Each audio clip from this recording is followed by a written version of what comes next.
Welcome back, footy fans, to another episode of Donnie's Disposals. I'm your host, Coach Donnie Hess, back with another AFL round review. And ladies and gentlemen, we have gotten through it. The festival of footy gather round has come. It has gone. We must talk with it.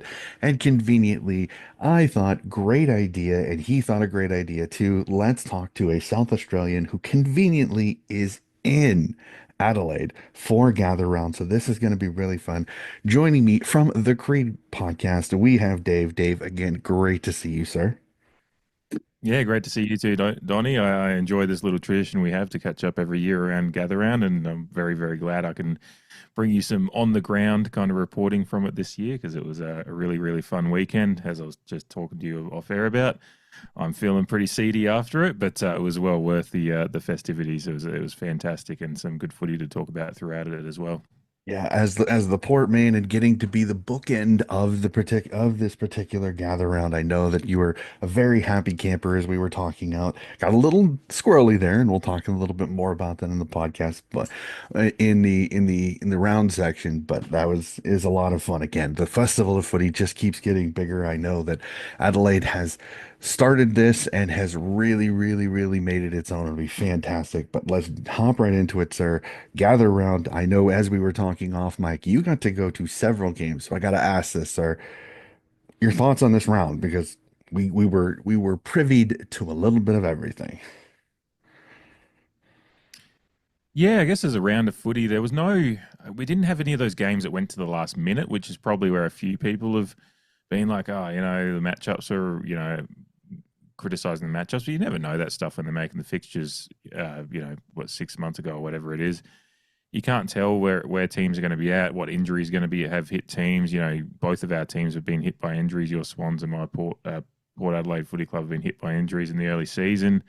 Other teams have been hit by a plethora of injuries, and some teams are actually, if we talk about one of the better games in the Dogs in Brisbane, their Dogs are severely hit by injury, but still actually performing quite well considering. So you can never tell how a team's going to perform. Melbourne's been drastically disappointing, so that game, maybe we were thinking Melbourne Essendon would be a better game. So overall, I think it was a decent round of footy. Some intriguing games that were like swung in opposite directions at different times, which is always I find that fascinating as someone who watches it. And kind of make those comparisons to NBA basketball, where the back in the glory days of the Golden State Warriors, they'd play a half. They kind of just sit around for a half and then just shoot the lights out in the second half. And it kind of some of the games this weekend had a bit of that kind of swing factor to them. And I find that a fascinating thing. So we didn't have any grandstand finishes or anything like that, but I think there was plenty of good footy on show, some high scoring in a lot of games, and some good skills on display. So if you're a footy fan that really enjoys just watching footy, good footy players go about their business, it was a really, really good exhibition of footy, which is a part of the whole celebration and festival of footy atmosphere that we're trying to create. So I think it was a great round, even if we didn't have a last minute goal or anything like that to win a game. A great weekend nonetheless. Yeah, there were still competitive footy, and you had some epic comebacks. You had some dynamic performances. You had players playing out of their skin that maybe some people weren't expecting. You had some teams just playing to their form that they have been this entire season. So we had a little bit of everything. It was fantastic footy. Again, if what I joked with you is that if I'm the Norwood Footy Club, I'm laughing my tail off because you got handed four incredibly good teams to play on your oval and treated to pretty good games in both of them. One club maybe not so much in the middle section of their particular game, but in the long run, I mean, four fantastic footy teams got to step on your oval, and I thought Norwood was treated to some nice things that I think if I'm a few people at the Adelaide Oval, I'm a little ticked because why weren't those four teams at their venue? So it was very interesting, but we won't go into that semantics as you kind of I said. The think fix. Lockie Nils made that point that Brisbane haven't had an Adelaide Oval game Yeah, yet exactly. It in was like, gather round. And I think they maybe earned one, being the fact that they're the defending premiers. But yeah. yeah, maybe that's a little fixturing thing that they'll fix for next year's gather round to try to maybe reward some of the teams that are having on-field success. But it does come down to a little bit of the dollars and who they think are going to get through the Yeah. turnstiles as Yeah. well, which is unfortunate, but it's just the reality of it as well. So. That's almost one of those funny that it's in South Australia, but Vic bias? Huh? Yeah, Just kidding, just kidding, just kidding.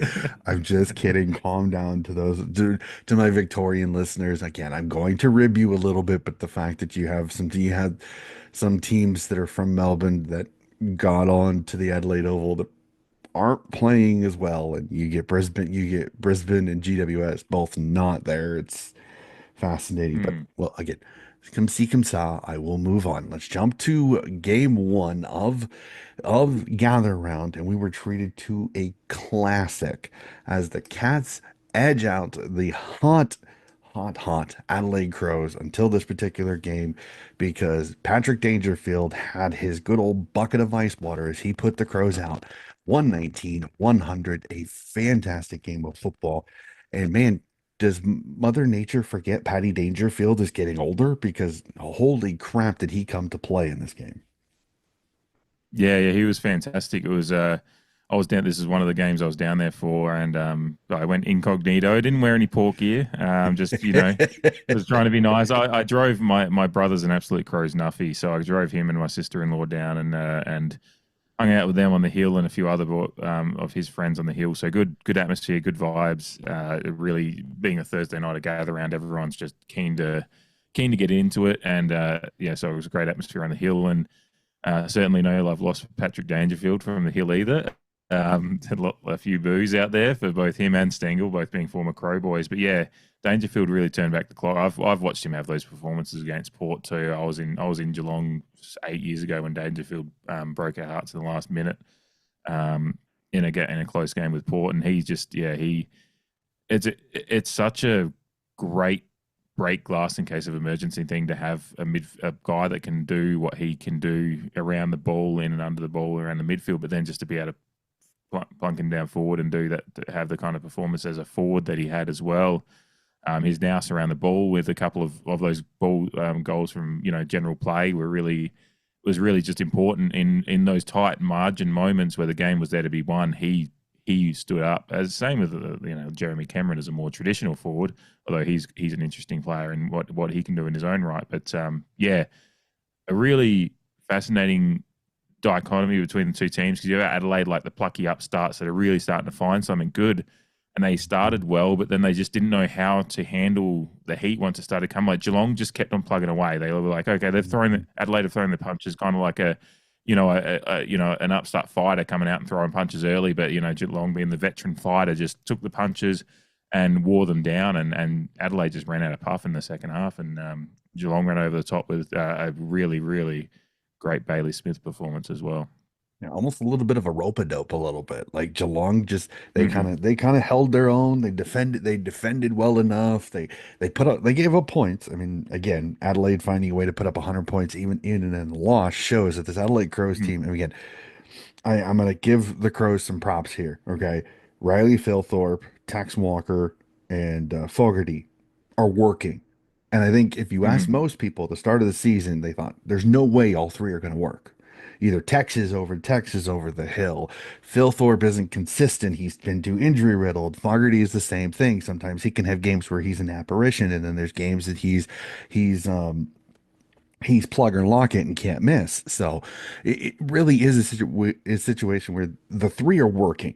Benny Keys is doing what he needs to do. Isaac Rankin is showing that going through the midfield is fantastic. Jordan Dawson is showing, if you ask any Swans fan, Jordan Dawson is showing exactly what he always has been, except for now in the midfield instead of off the half back line. Again, this is a Crows team that the weapons are there. The consistency defensively will be the question because it still is kind of a makeshift defense. They've still a tiny bit of injury and just some inconsistency in play.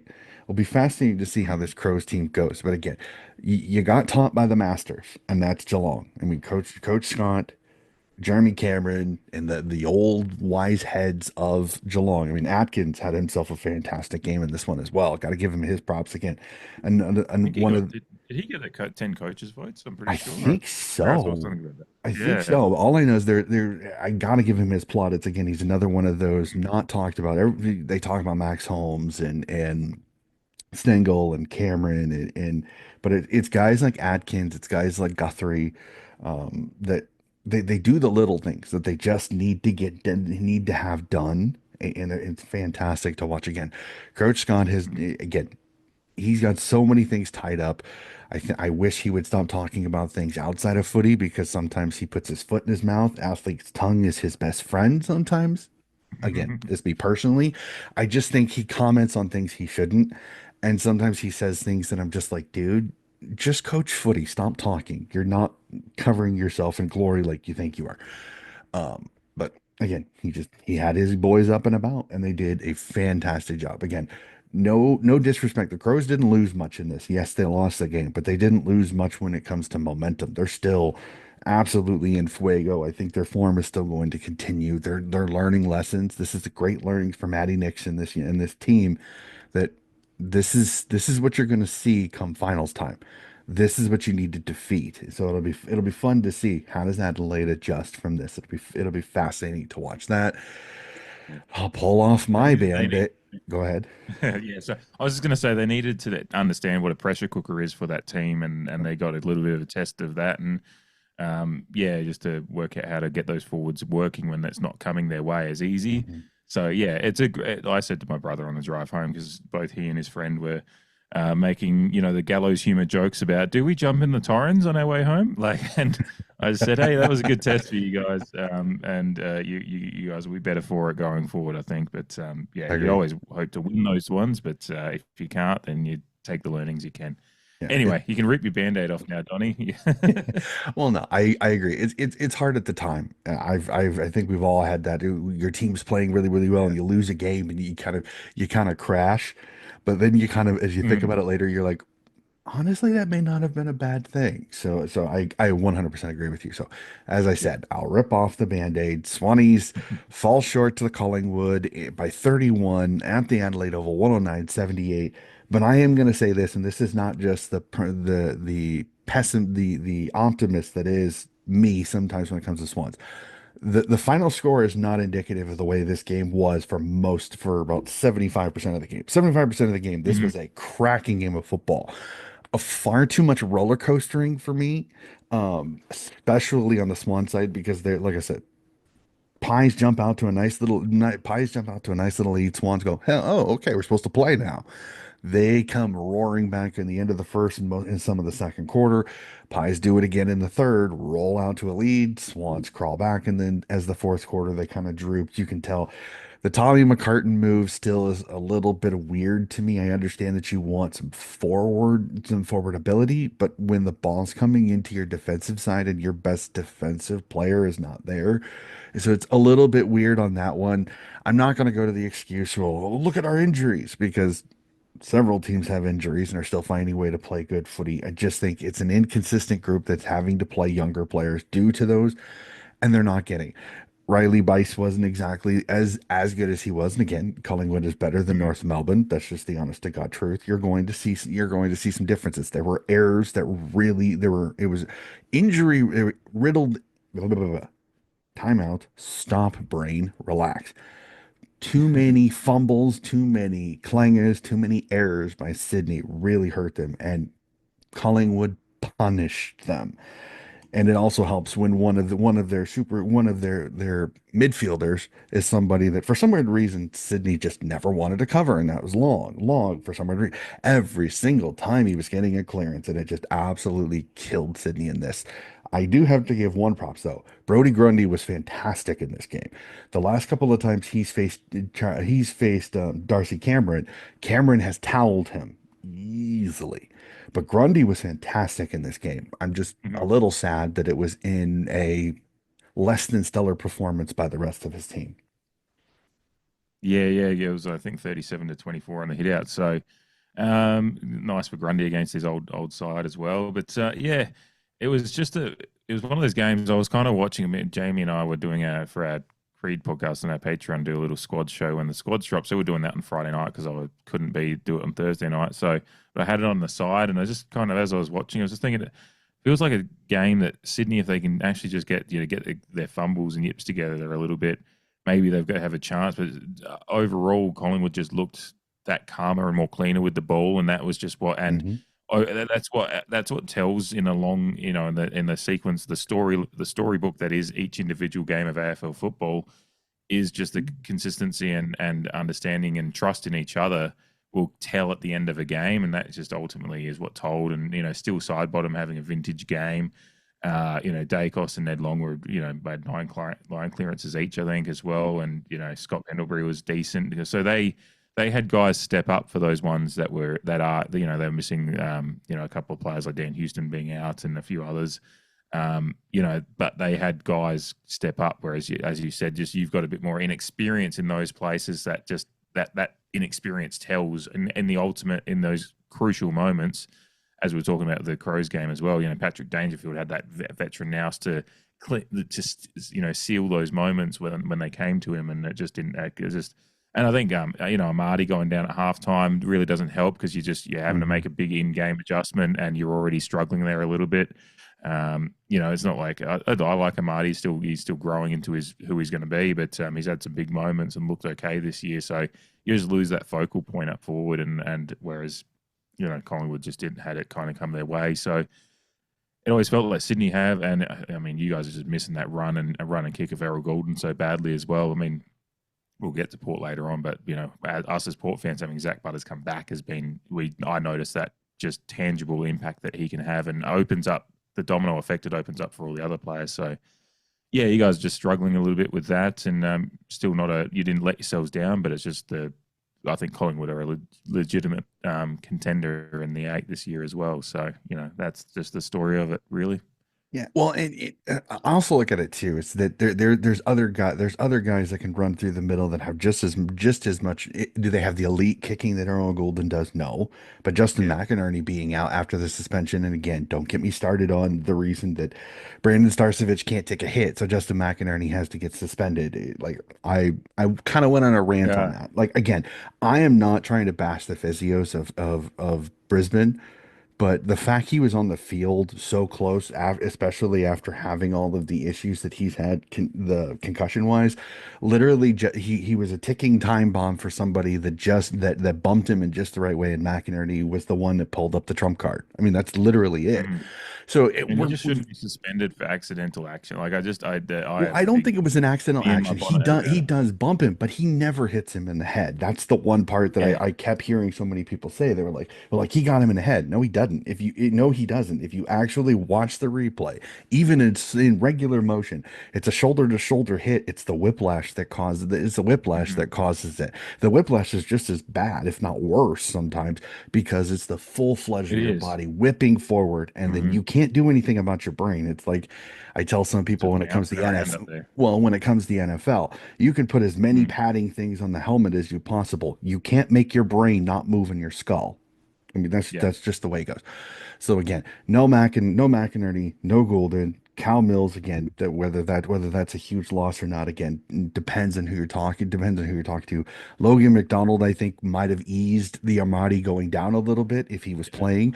He should, crossing my fingers, because he did play really well in the VFL, and they were very conservative with his ankle not coming back in this game. I love Pete Laddams to death, but he's like a Nick Blakey clone that's too tall and too slow, but still tries to do Nick Blakey things, and he just can't.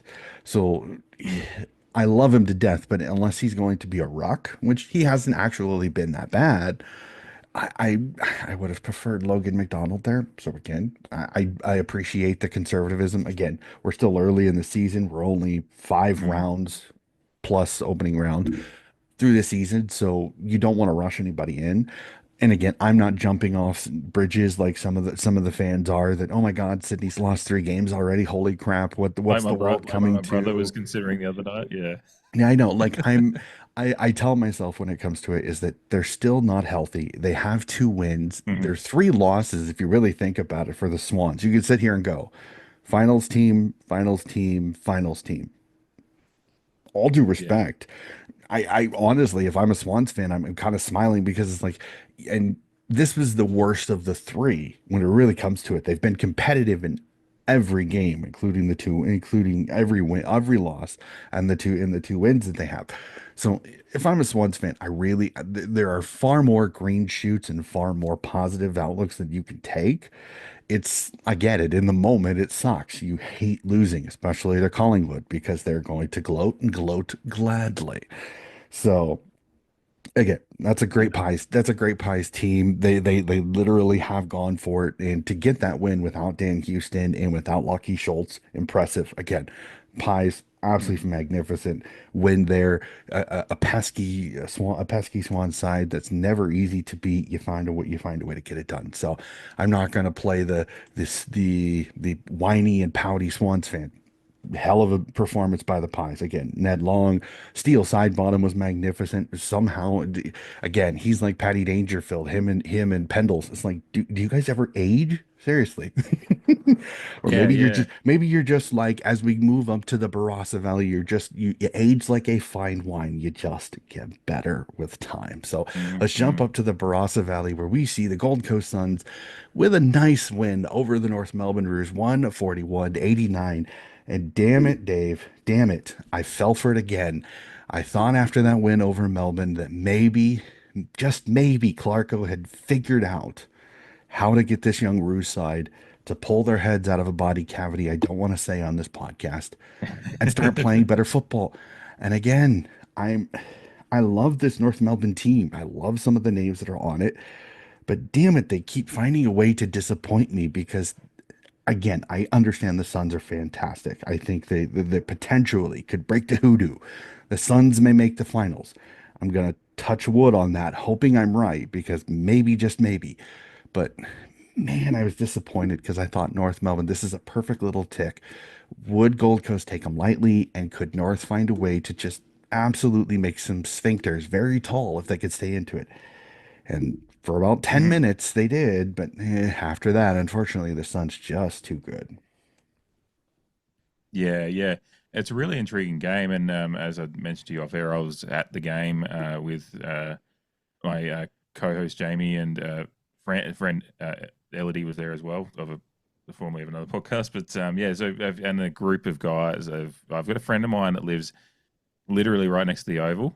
So he's been dealing with construction noise for the last year, but so he was taking in finally getting to take in the fruits of his annoyance of the last year. And so, yeah, shout out to Steve and his band of degenerate friends as well. I say that very positively.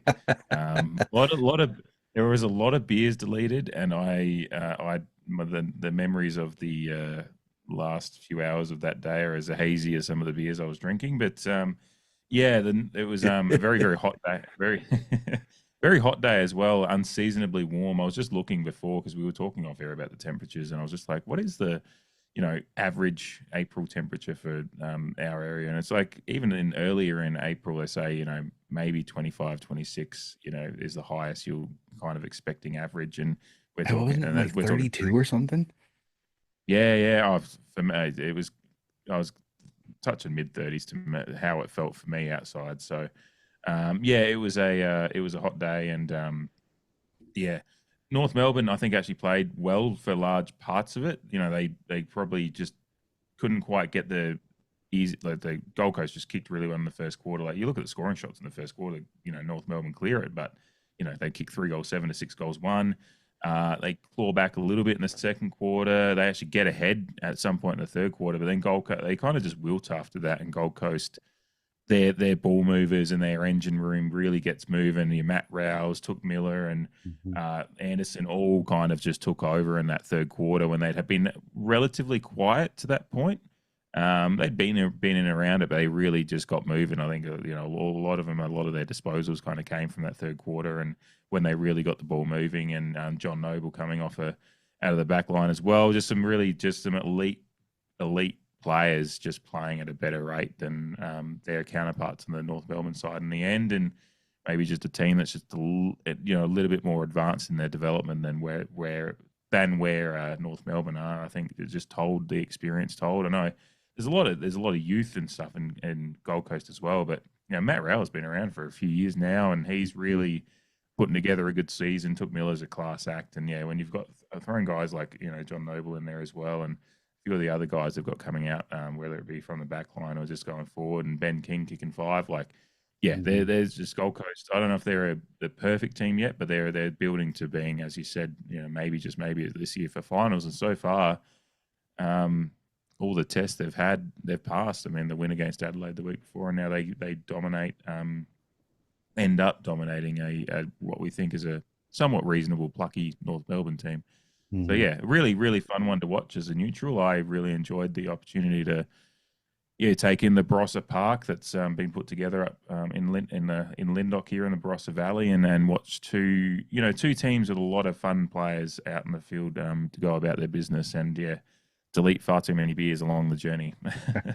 Real quick question without notice here. Mhm. Thoughts on the pink Guernsey?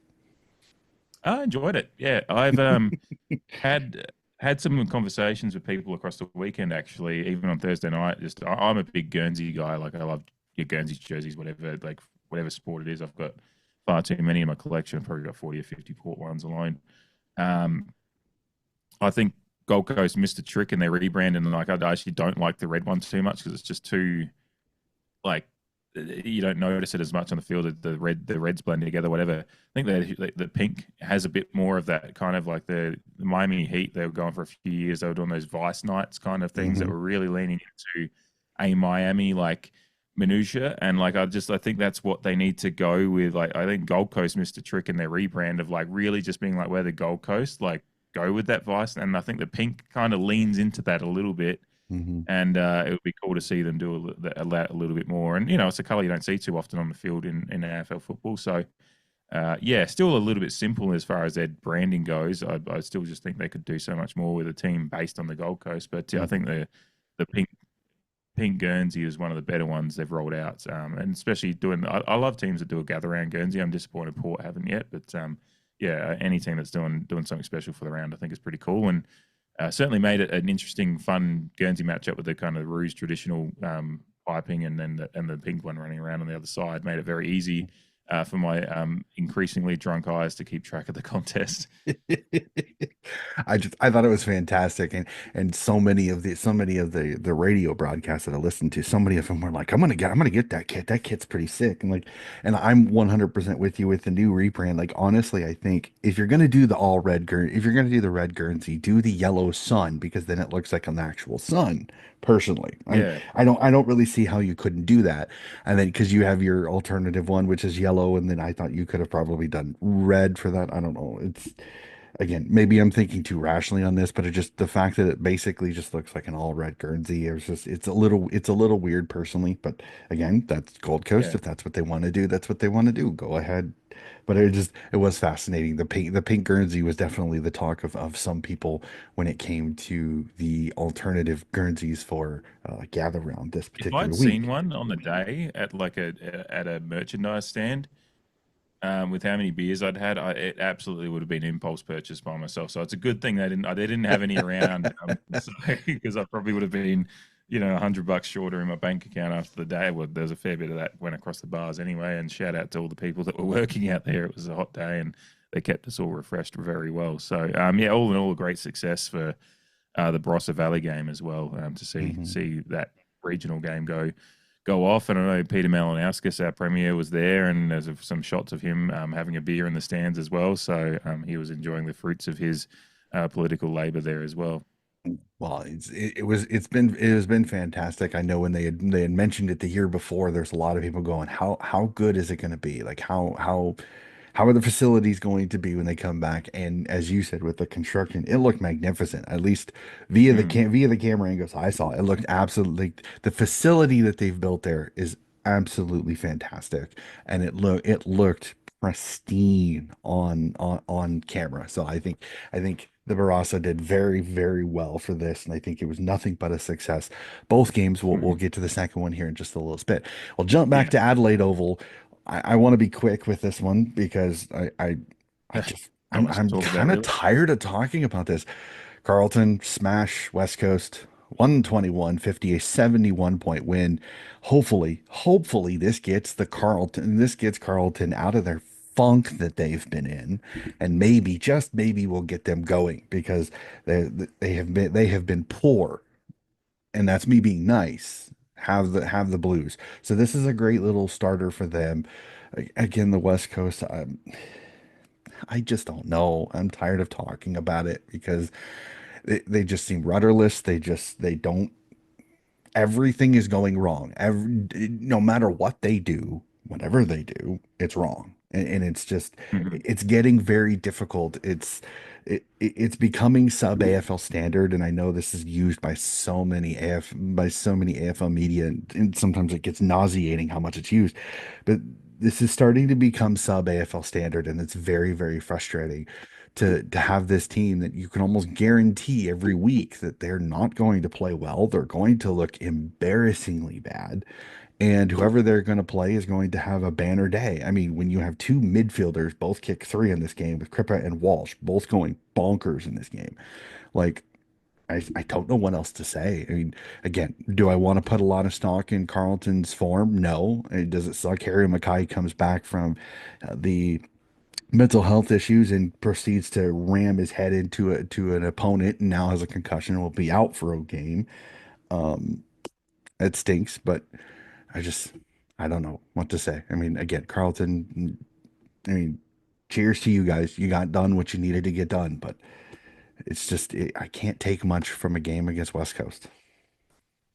Yeah, that's where I'm at too. I've watched a 5 minute highlight package and that's all, and looked at the stats. Like, there's nothing out. Like, I looked at the score after, well, when I woke up the next day after my exploits out in down the Brossa, and saw the score. I was like, okay, so they did exactly what they need to do. It's kind of like when we beat Richmond back in round two after getting spanked by Collingwood. Like, even though Richmond coming off a historic win against Carlton, it's gone like you what you're objectively meant to do on paper is go out and beat this team by around 12 goals, and whether it's more or less, if they'd snuck across the line against West Coast, then that would be something for us to talk about. But they didn't. West Coast Hmm. like they had like it was 421 to 261 281 disposals, so it was like 140 more disposals that Carlton had. Like, they just had more of the ball, they kicked more goals, they won by 12 goals. Like, I don't know what else to say about that. That's just, yeah, as you said, West Coast a bit rudderless. Like, you're already, and I hate how the AFL media started talking about young players leaving, with a year and a half left on their contract or whatever. Harley Reid.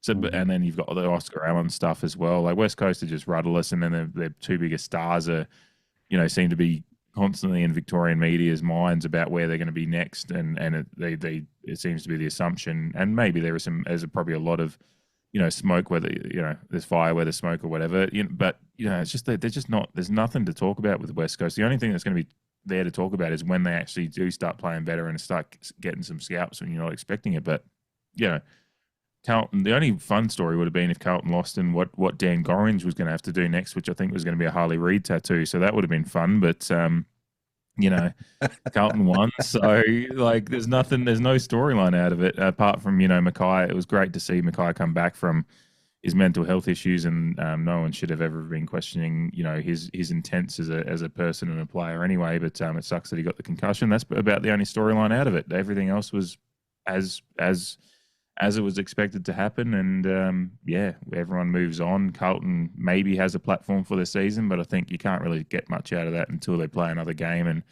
against decent opposition, and can actually run out a second half. This doesn't count to me.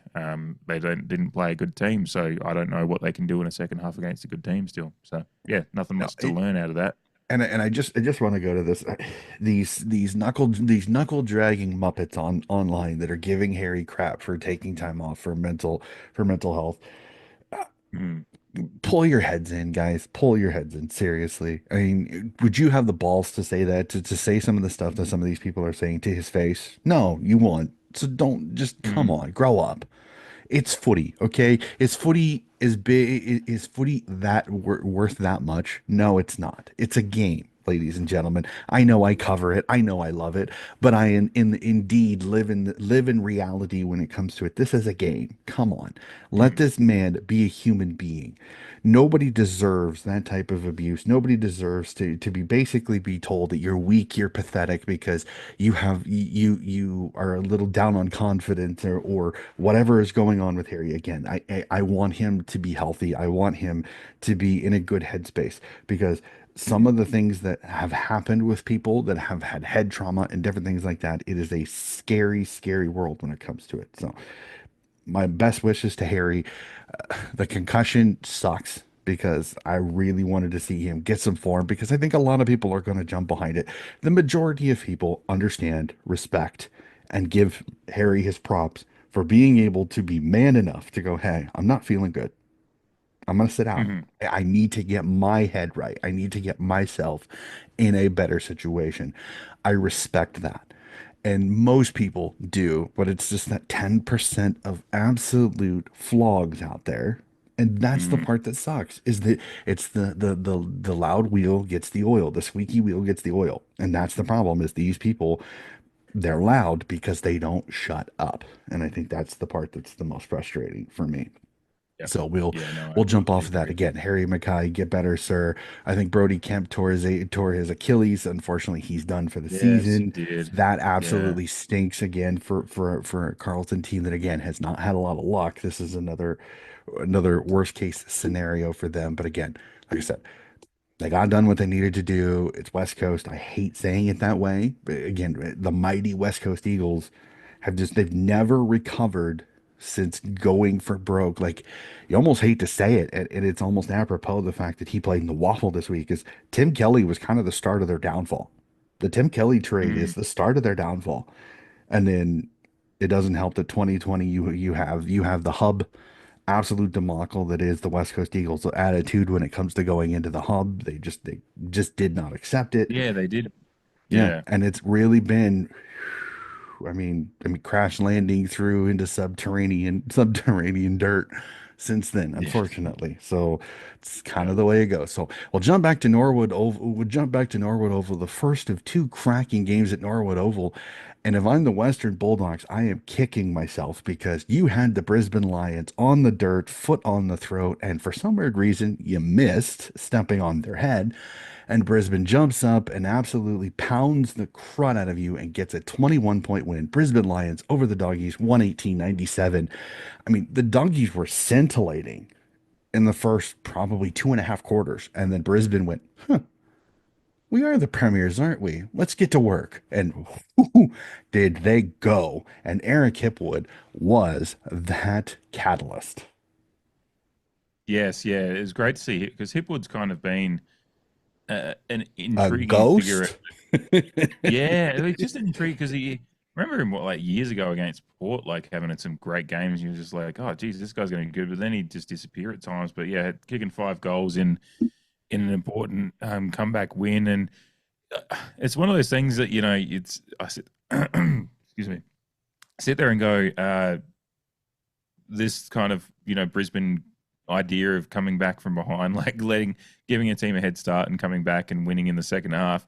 Man, that can't be sustainable. But that's how they won the bloody premiership last year in those classic finals that they found themselves down in those incredible comebacks. So they're just a team that they can just their ability to flick a switch at some point in a game, or just to understand like when another team's kind of put their run together and then go, okay, now we can, counterpunch. It's just incredible to watch. To go from essentially, the second quarter was Western Bulldogs kicked 7 goals for to Brisbane's 1-2. Then the third quarter was 2 goals for the Bulldogs to Brisbane 7-1. So it was a complete flip flop in one, like from second to third quarter, and then obviously, the Brisbane had the momentum at that point, and then they go and kick another 7 goals in the last quarter, and just the steamroll them over that second half. And the Dogs, as they are dealing with a lot of injuries, and I think it's actually a really, really impressive effort again to um, play the Premiers that well. But ultimately, yeah, they kind of missed a trick in. They've had a couple of decent wins this year, and that win against Carlton coming from behind was really impressive. Again, with a lot of their injuries they've got, they should have probably beat Collingwood, and there was the umpiring and all that stuff in that game was a big talking point, and maybe they were unlucky there. But this one actually feels like one they just let go. But then you've got to give the Brisbane credit; they're looking pretty fit, and they are the reigning premiers, and they've started the season very well, unlike last year. So um, there's no honor lost for the Western Bulldogs, but it is as you said, it's kind of an opportunity missed for them to grab a win because when they get their team together, they're going to they might start banking some wins, but their inability to get some of these wins early in the season might drop them down the ladder at the end of the year and leave them fighting for position when they probably are the Dogs are probably a better team than when they're fit than the schedule the end of the year fixture may show. Oh, and the other scary thing that you got to look at it too is some of the names that still to come back into this Western Bulldog side. It's kind of scary. I mean, considering how competitive they have been without them. I mean, you still have Trelaw, you still have Mm, Montempelli. Sounds like Waitman's done for the year. Unfortunately, it doesn't sound like he's going to be yeah. able to get everything figured out. But just those two there, I mean, that's a couple of huge additions to this team that's already playing well. I mean, and you're getting great play from youngsters. I mean, the Davidson kid who stepped away from his medical degree to be able to play football has done very well on the wing. Yeah. Frazier's played really well. We won't talk about the ever changing hairstyles of Rory Lobb, who again I'm He's funny. he, he is I a love the I love the character and character. he is a character and a half. Not a bad footballer. They found him a niche. He's found a niche down back. Is he fantastic every game? Absolutely not. But when he does have his best games, he has his best games, and they're fun to watch. It just the hair thing is just for me a little bit of a distraction. I know that they were asking Bevo about it, and a few of his teammates were kind of like, "Yeah, we just kind of let Rory be him, and we kind of Mm, let it go." But this is a Brisbane team. I mean, just the Ashcroft brothers have both showed why they were near the top of their draft class. Jasper Fletcher's looked fantastic. They're getting yeah. performances from the players that did. It's the inconsistent. I mean, Hipwood unfortunately is a lot like his mentor in Joe Danaher. Is that he will have games where he looks like an absolute elite one of the best forwards in the league, and then there are other games that he's an apparition and you can't see him because he doesn't do anything. So this is Mm, another one of those situations where he has that moment where it clicks and everything goes right, just a lot like Joe. So I'm fascinated to see how this Brisbane team again. If I'm Fagan, I'm looking at my guys going, guys, you're going to kill me on the sidelines by all of these double digits, 20, 30 point deficits before we finally start to play. Can they maintain it the entire year? We'll have to see. I know Collingwood couldn't maintain it that year that they had all those great comebacks and wins. They couldn't maintain it to get to a grand final. Is it going to nip Brisbane eventually? Because using so much energy each and every week to come back and win. Yes, you're winning games of football. Yes, you're near the top of the ladder, but after a while, you just can't. You're not going to be able to ride that momentum every single game. So mm. be fascinating to see, can they figure out how to win a game without having to come back by 20 or more? Be fascinating to see on that one. We'll jump to the Adelaide Oval where the miseries continue for the Melbourne Football Club as the Essendon Bombers beat them by 39, 96, 57. And I know, turning on all of my footy shows today, that this is going to be one of the talks of the entire round. Will be what's is Melbourne done? Should they blow it up? Should they full rebuild? Should Max have the captaincy taken away from? Should Goodwin be fired?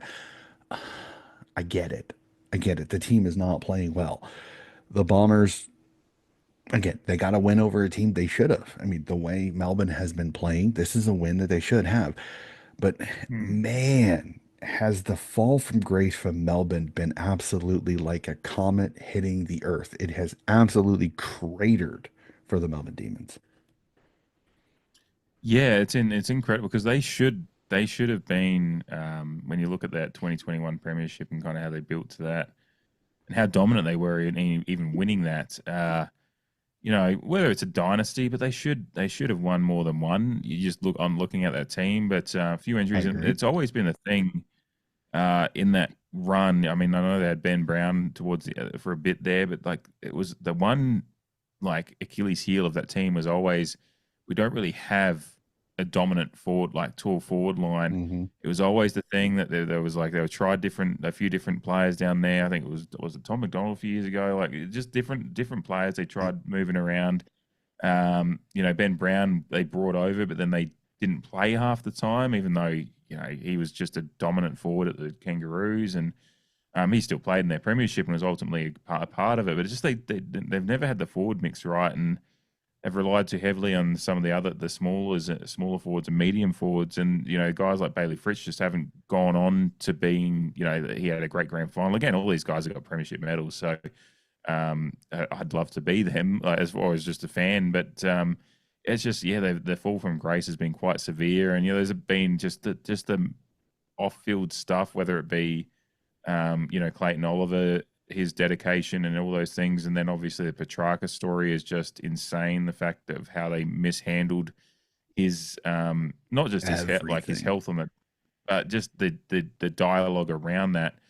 It's just like a team that just doesn't, like, they keep trying to say everything's going to be okay, but then it's just like, it's just like the calls coming from inside the house. Like, it's not like, Mhm. and Petrarca's frustration on show last week, and then just this game again. It's just like, yeah, it's where does a team go from here when you've got guys like Oliver and Petrarca who still have some value, but it doesn't look like you really know how to build around them now.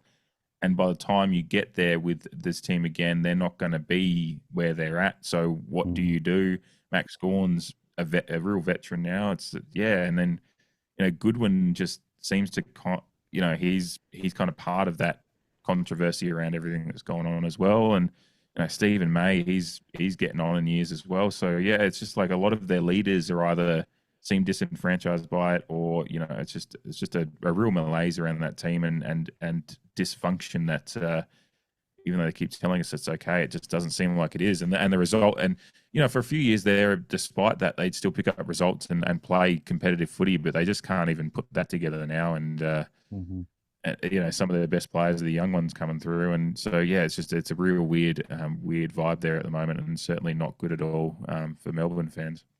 Yeah, well, it's I hate saying it, but honestly, I think Goodwin needs to go. And again, I am being a coach myself. I tend to sympathize with coaching staff, but Goodwin has not adjusted to the man on the mark style of footy, the run and gun, the kickoff halfback. He has not adjusted to it worth a damn. And if he tries to tell you he does, he hasn't. If you watch their style, watch their games of footy, and then you watch Collingwood, GWS, Sydney, they have adapted to this style. Mm-hmm.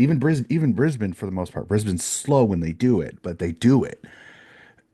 Melbourne has just never adjusted to it. They have not adjusted at all. Their best players are still living in the past off 2021 when they won a premiership. I agree with you. I think again, I've said this numerous times and I've had a few D's fans come at me on it, and I can continue to say it. I think Clayton Oliver is one of the most overhyped players ever because honestly, he butchers the ball. He gets a ton of it. He's a lot like Sam Mitchell in his Hawthorn days. He gets a ton of footy, but really he doesn't do anything. He doesn't do anything that really impacts the game. If you asked me even 2 years ago, who would I take, Petrarca or Oliver? I'd take Petrarca every time. Why? Because Petrarca makes an impact on the game. Oliver doesn't. He just doesn't. He butchers the ball. He constantly just hat kicks it forward with no target at all. Again, does it not help that Melbourne really, Van Rooyen has been thrown to the Sharks with chum all over his body and then expected to survive, and he just can't because he's having to face the best defender every single round because Ben Brown's not there. McDonald has been shifted. McDonald has been shifted back. Max Gawn can't play full forward when in the year they tried to have him and Grundy together. Grundy's not a full forward, so neither of them could do it. So Van Rooyen has really kind of always been this unlucky stinker in the forward line because he's had to be the full forward and he's a young player. He's not a huge, big bodied full forward. He's not. He's kind of that small, medium center half forward, personally, in my Mm-hmm. opinion.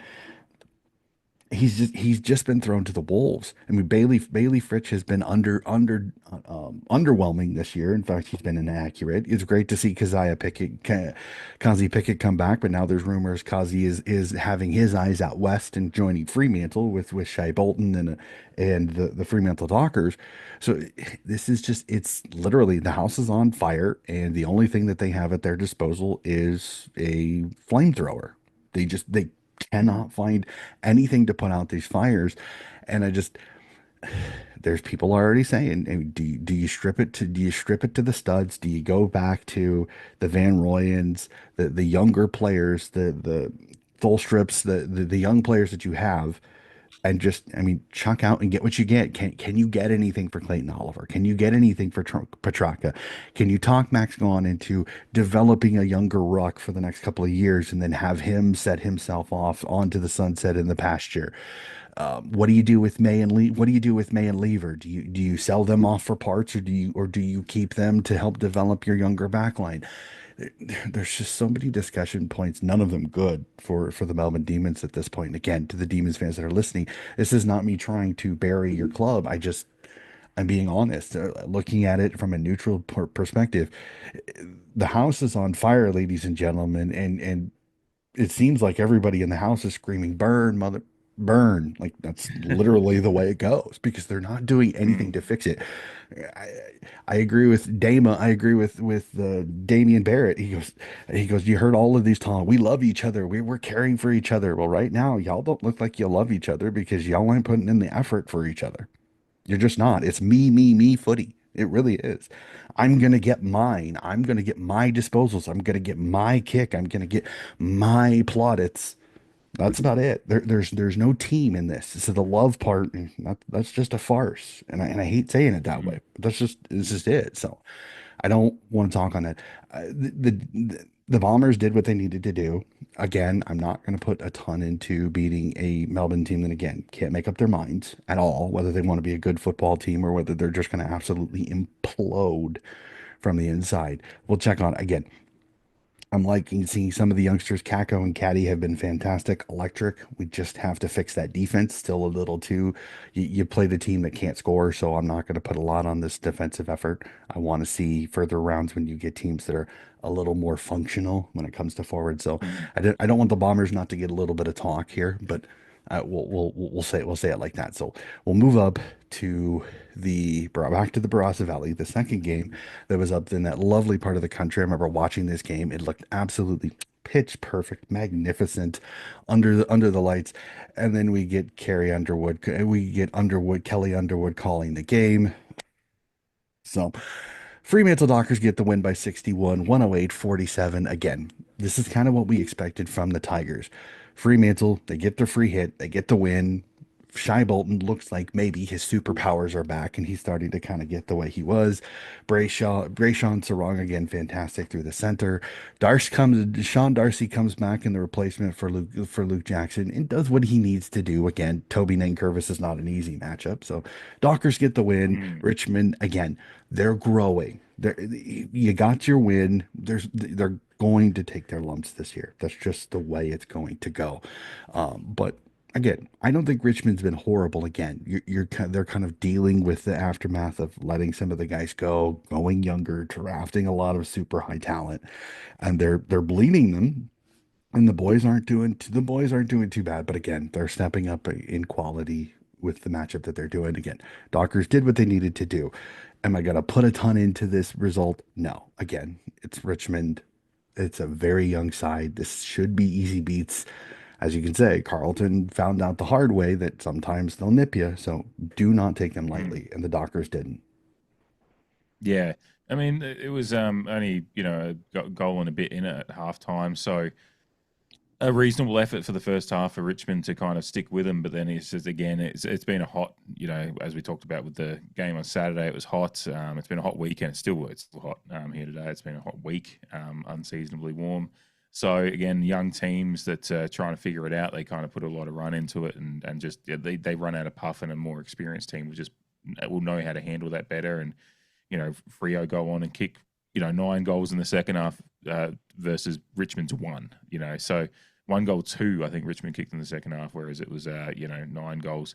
9 goals, five for Freo. So it was just a experienced team, as you said, like the likes of Brayshaw and Sarong, and then you've even got Jaeger Ramirez running around over there still, and then Shy Bolton starting to really get his wheels going underneath him. This Fremantle team is really intriguing because a lot of people were doing the flag mantle thing to start the season, but then obviously they had a little bit of a slow start. Obviously that the game against Geelong in the opening week for them was rough, but they're starting to get a little bit of momentum going. Guys are getting going. Josh Tracy with 6 goals on the weekend was really they kind of need some of those forwards to be a little bit more consistent, so that was good for them as well. That Murphy Reed's a real cracker. They've just got some good players. Sean Darcy coming back as well. This is a very, very talented team that should, again, as you said, did exactly what was expected against them. And, just if they can, these are the kind of games for a FREO team that's had a few injuries to start the season, and had a little bit of, malaise to start the season as well. These are the kind of games where you can start just ticking some boxes and finding out what everyone's got about them this year. And, they got what they needed to do done. And, in a unique experience up in the Barossa and on a hot day. And starting to get the wheels in motion for what they hope is still a very successful season to come. They should be finishing in the 8, regardless of, the slow start to the year slightly. A lot of people, like I said, a lot of people are still talking about him as flagmantle at the start of the year. And they should be right in and amongst it. It's all going to come down to injuries and stuff going forward. But they looked all right though. I believe Patrick Voss is going to miss a few weeks with I don't know if he broke. Can't remember exactly the injury, but I know Nick Vlaston was feeling it after the Patrick Voss hit, so he's out for a few weeks. But overall, they got some wheels moving for a team that's just trying to figure out who they are this year. Exactly.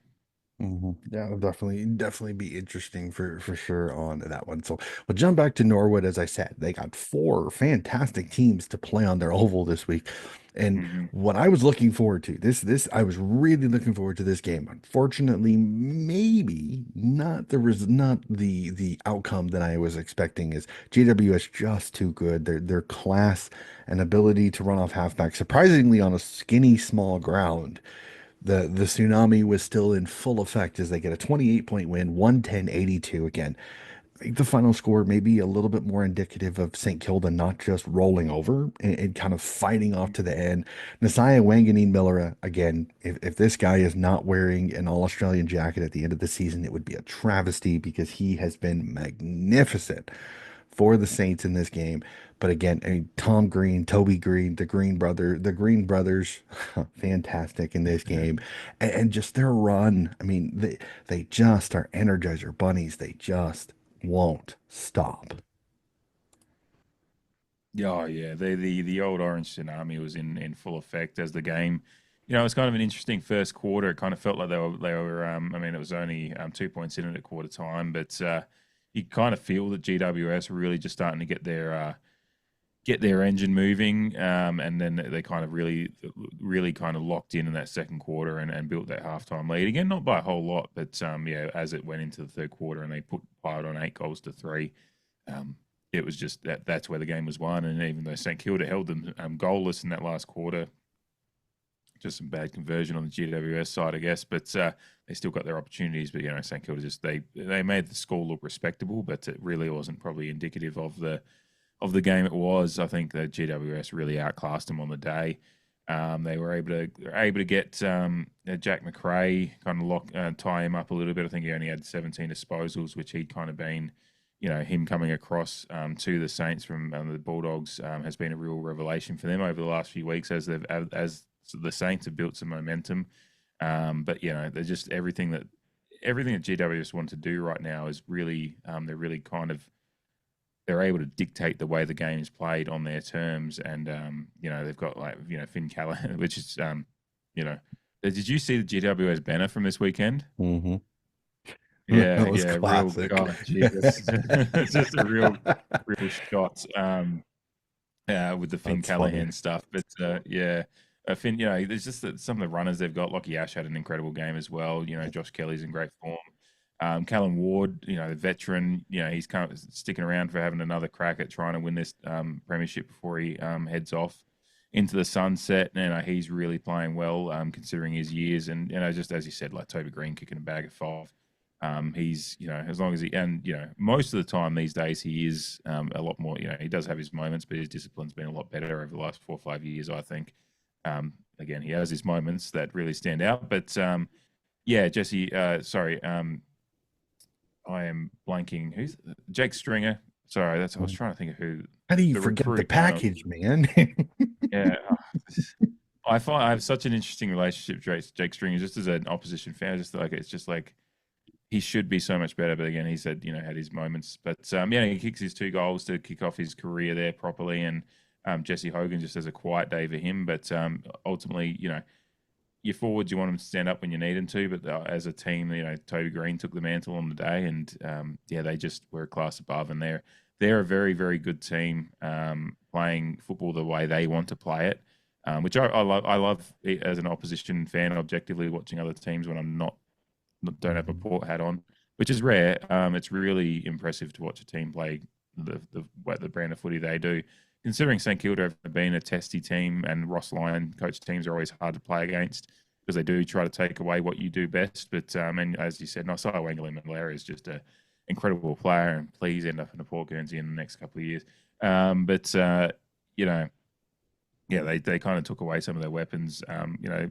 Malera and Sinclair kind of still had a fair bit of the ball, but it's just they blunted the approach. Otherwise, around the ball, and ultimately the tsunami rolled over the Saints pretty easily. Which it's an intriguing match to look at with the way the two teams are going. But yeah, no, I'm really impressed with what GWS are doing so far, and yeah, despite the unique proportions of Norwood Oval, they didn't have any problem running the ground and Mhm. making the game their own. Yeah, no, and I got to give Kieran Briggs a little bit of a shout out too, because Rowan Marshall is one of those rocks that sometimes he can change the game for St. Kilda a lot, and he really Yes, blunted yeah, his impact too. And maybe it's a little bit of the fact that I have Rowan Marshall in my fantasy team and was expecting a little bit higher oh. score than that. So just, it's self-indulgence. I know. I apologize on that, but I know. but he did. As a He did. fantasy player myself, it's like Yeah, Karen Briggs anytime really you, did. He stunted Rowan Marshall yeah, in this game, which I think again, I think it balanced out because that was the one thing that when Briggs plays the game is that when he faces a ruck that is super agile and does a little bit of things, he just kind of physically just absolutely beats the crap out of them. Not literally, but mhm, and I think that's one of the things that he's one of those surprisingly impactful guys for this GWS team because he can kind of even out the if he evens out the center to where it's not going directly to his opponent. He can kind of help out his midfield a lot. When you have the Bulls through the middle like Tom Green, you've got Canelio, you've got trying to think Finn Callahan, who again the shot on the banner was hilarious to me. I thought they really take the piss out of each other. It's absolutely hilarious at times. mhm, But Briggs does that sometimes. He finds a way that if you're gonna get a rock that's going to be super athletic, is going to get up and down the ground, is going to make impacts, not just by tapping the footy. He kind of uses that big old body and he just kind of beats the crud out of them, and it kind of evens out, which then makes it more of an even contest through the center. And I think that really helped out GWS when you get a guy like Rowan Marshall who can tap it anywhere, who's super athletic, and when you take away the one a little bit of the one wood because St. Kilda wants to get the ball and then get it to their runners. They want to get it to Sinclair. They want to get yeah, it to Wanganeen Miller. And if they can't, that really blunts them a little bit because they're a great footy skilled team, but they're not a contested beast. I mean, all due respect to their guys, but they don't have that big body, uh, the the Libas, the Lockie Neals who just they burrow in there, they find the footy and they get it out. That's what they do. mhm, Uh, and they just don't have that. Right now, St. Kilda doesn't have that. They need it. That's why I think they were trying to get Finn Callahan. They just wanted a bull to be able to go in, get the footy, and then get it out to their runners. And then that's how they were going to make up for it. Right now, they don't. And it kind of showed in this particular game. So let's do it with all of the port memorabilia out. I will let you have your plaudits, sir. Your beloved Port Power get a win over the Infuego Hawthorne Hawks. And I know all the drama everybody was talking about is Ginnivan gonna do the plane celebration if he kicks a goal? Well, I don't know, sir. I haven't had a chance to double check this. Did Ginnivan ever pull out the airplane? Because I don't believe I ever saw it come out. No, no, Jack Given didn't do shit. Sorry to swear, but I had to say That's that fine. he Go did not. ahead. You've earned it. He did not do a damn thing. The only thing he did was just think about getting on the plane back to Melbourne because I don't think, yeah, he was not. He and Nick Watson had like 21 disposals between them, and neither of them kicked a goal. And so just yeah, we locked up their little hockball vibe, skibbity, whatever the hell they do, and just played good old fashioned hard AFL football and absolutely destroyed him. It was an incredible. I objectively I went down there expecting to lose. I just don't like our football has been inconsistent, and well, that's probably putting it lightly. But on our podcast, Jamie and I kind of talked about it the week prior. Like against St Kilda, when we watched the replay, apart from one horrible quarter, kind of like there's just signs there. It's just we're not getting it together. And that whereas in that first half, we actually our handballing, we were decisive with the handball. We were quicker in our decision making. That's just often been our real frustration that we're face palming all the time. It's just a little bit of dawdling on the ball and taking too long to make a decision and running ourselves into trouble. Over handballing it, not taking the kick when you need to take the kick. You can do a 2 or 3 handball chain, but then sometimes that fourth receiver needs to actually get the foot on the ball. Otherwise, you're just inviting the pressure to come in on yourself. If you keep just handballing it around in the same little circle, that brings the pressure in. You need to have that release kick here and there to kind of keep the ball moving. And we just kind of had that. We just got that kind of game plan finally down in that first half and absolutely destroyed a Hawthorn side that, as Sam Mitchell said, just didn't come to play in that first half. And I don't know why, because this game was built up. And if we'd given them all the locker room material at the end of that final last year, as it's been Mhm. very, very well publicised by the AFL. And David Koch on Roaming Brian last night after the game was just straight out saying on TV, like, I want my 20 grand back. Because Yep. which I think he's got a case to he's got a case for himself there as well, because it's been ridiculous to see how much, you know, I don't know what your thoughts are, but I don't think anything that's conduct unbecoming should never be something that can be advertised. If it's genuinely something you don't want to see in It's the very true. AFL, then It's don't use it very to true. advertise. So Well, if it's all that you've used all week, I don't know if the AFL advertised. I think the AFL media is the one that grabbed all over it because again, well, the as AFL Instagram page was oh yeah, posting about it though. So like no, their true. Okay, official I'll give you page is that. I'll give you that. representative of them. So No, I you know, agree. I the whole Kenny thing again. I'm gonna take it like this, and again, maybe I'm a little old school. mm, I get why Kenny did it. I don't like that Kenny did it, and yeah, yeah, but I also am also one of those. I agree with what some people said. I think the old Hawthorne heads, many of them in the media at the time, kind of they jumped on it like a dog on a bone. And the problem was, and I mm, agree with many Port fans that did it, it was like, well, why are you so upset? Because, or are you going to be this upset if it's another club? Like if and I know this would never happen. If Ross Lyon would have done this to any other team that they play in the finals, would you have come out as aggressively as mm, some of the Luke Hodges of the world that were in media that all had connections to Hawthorne? Would they have been as strong as they were? I agree with what some. I don't know if they would have been. I think there was a little bit of the Hawthorne getting their underwear in a twist that kind of did it. Again, this is me yeah. personally. They were butthurt on the night. Like they were Very having to much so. react Very as a much so. And I will, but yeah. here's the thing, and this is just me personally, okay? Kenny Mm, can't do that. I get it, okay? I get it. But the problem that I had with it is that it makes you look even dumber the next week you go to Sydney and you lay the egg that you do and you totally mm, lose. Because here's the thing, you were so focused on getting butt and again this and I kind of use it against Port a little bit here. Kenny is so butthurt by somebody saying something on social media. No offense, but come on, why are you worried about somebody else's social media? Again, do I get that it's I don't Bill, think he was. I think he was just really happy. the Like that's fact that he just what. has to say something, the fact that he has to do something after the game? Come on, come on, Dave.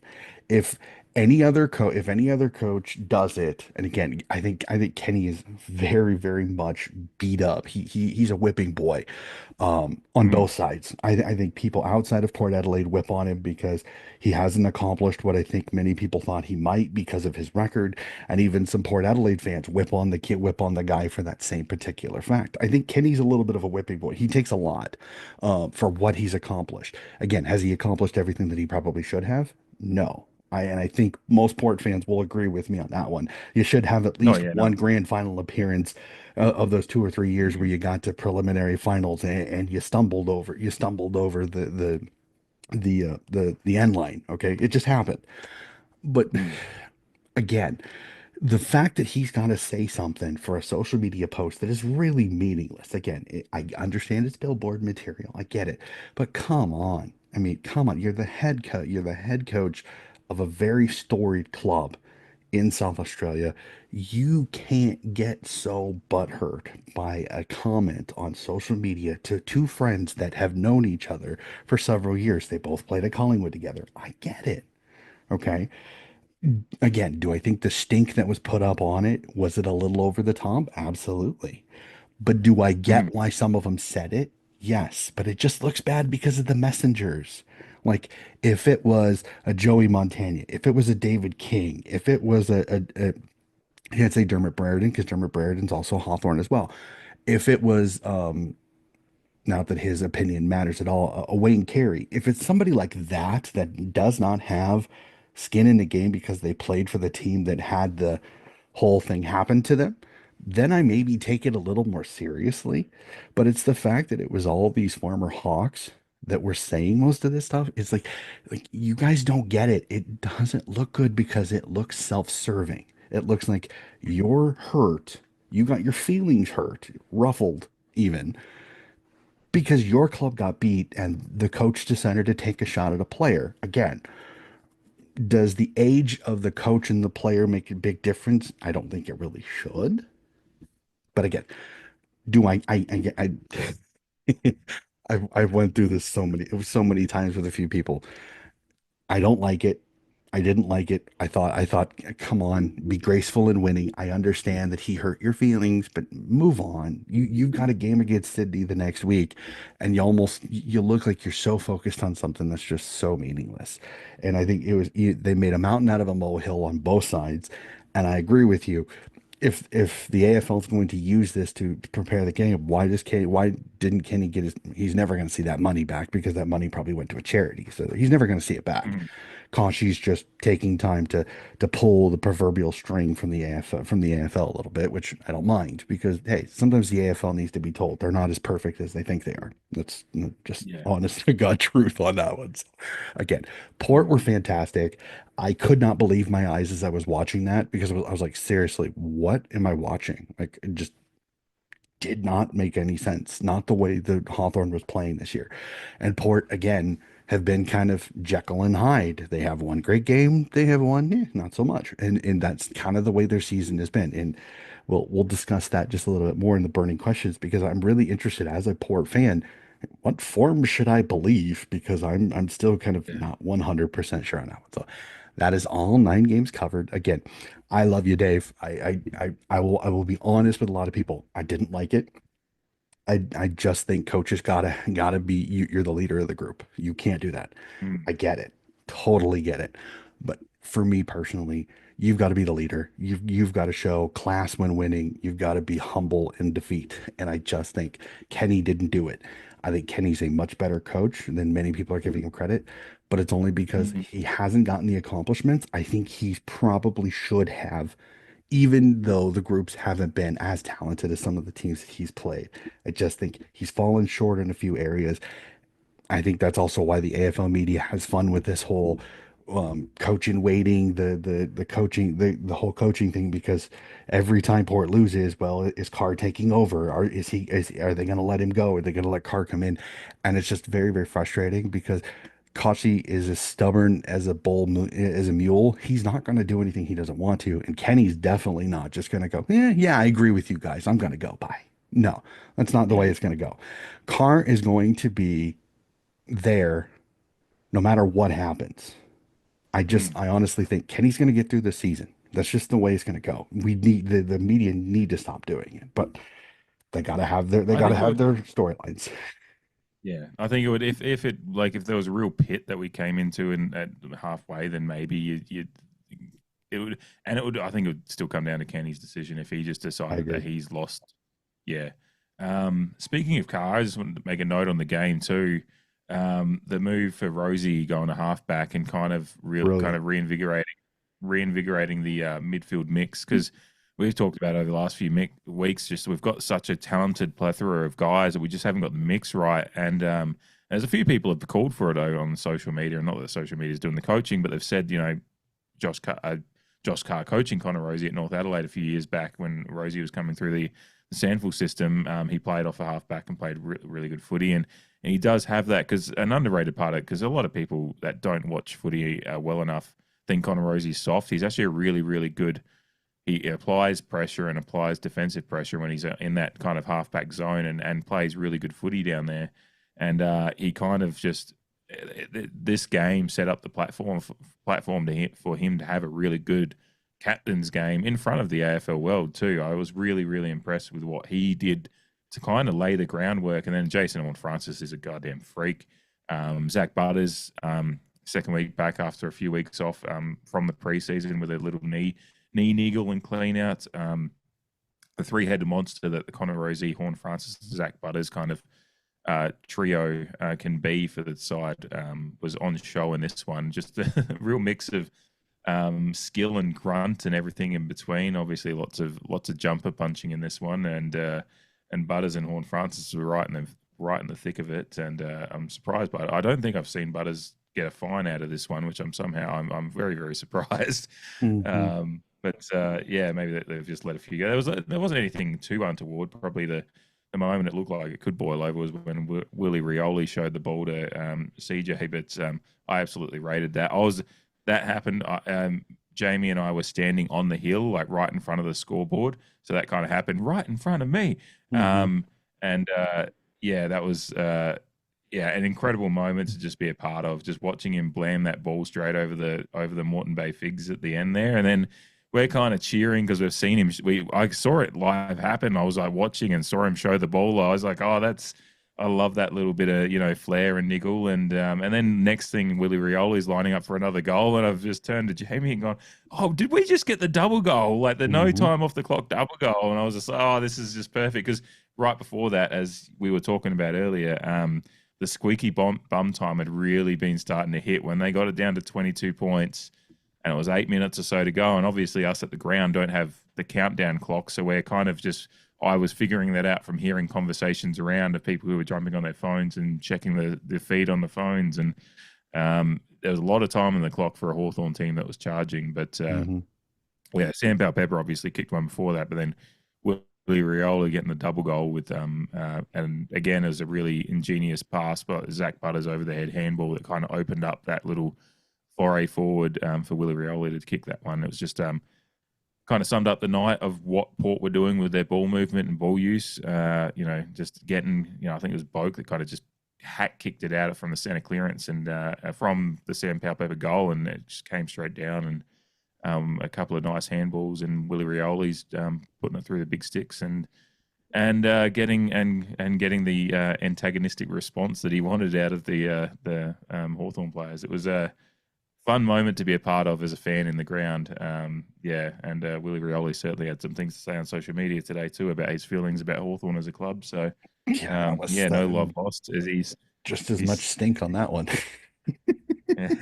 It's it's one of those that sometimes it's almost a little bit too much flair, but the fact that again it's one of those that you understand CJ's reaction, but you're almost kind of like, CJ, what are you doing? It really kind of let Port kind of the pressure off. Like it opened the mm, pressure valve on Port getting the two goals with no time going off the clock. So it's one of those, hey, that flare ended out being something good for the club in the long run. Sometimes it can have a negative effect, but that was definitely mhm. a fun one. So that is all 9 games covered.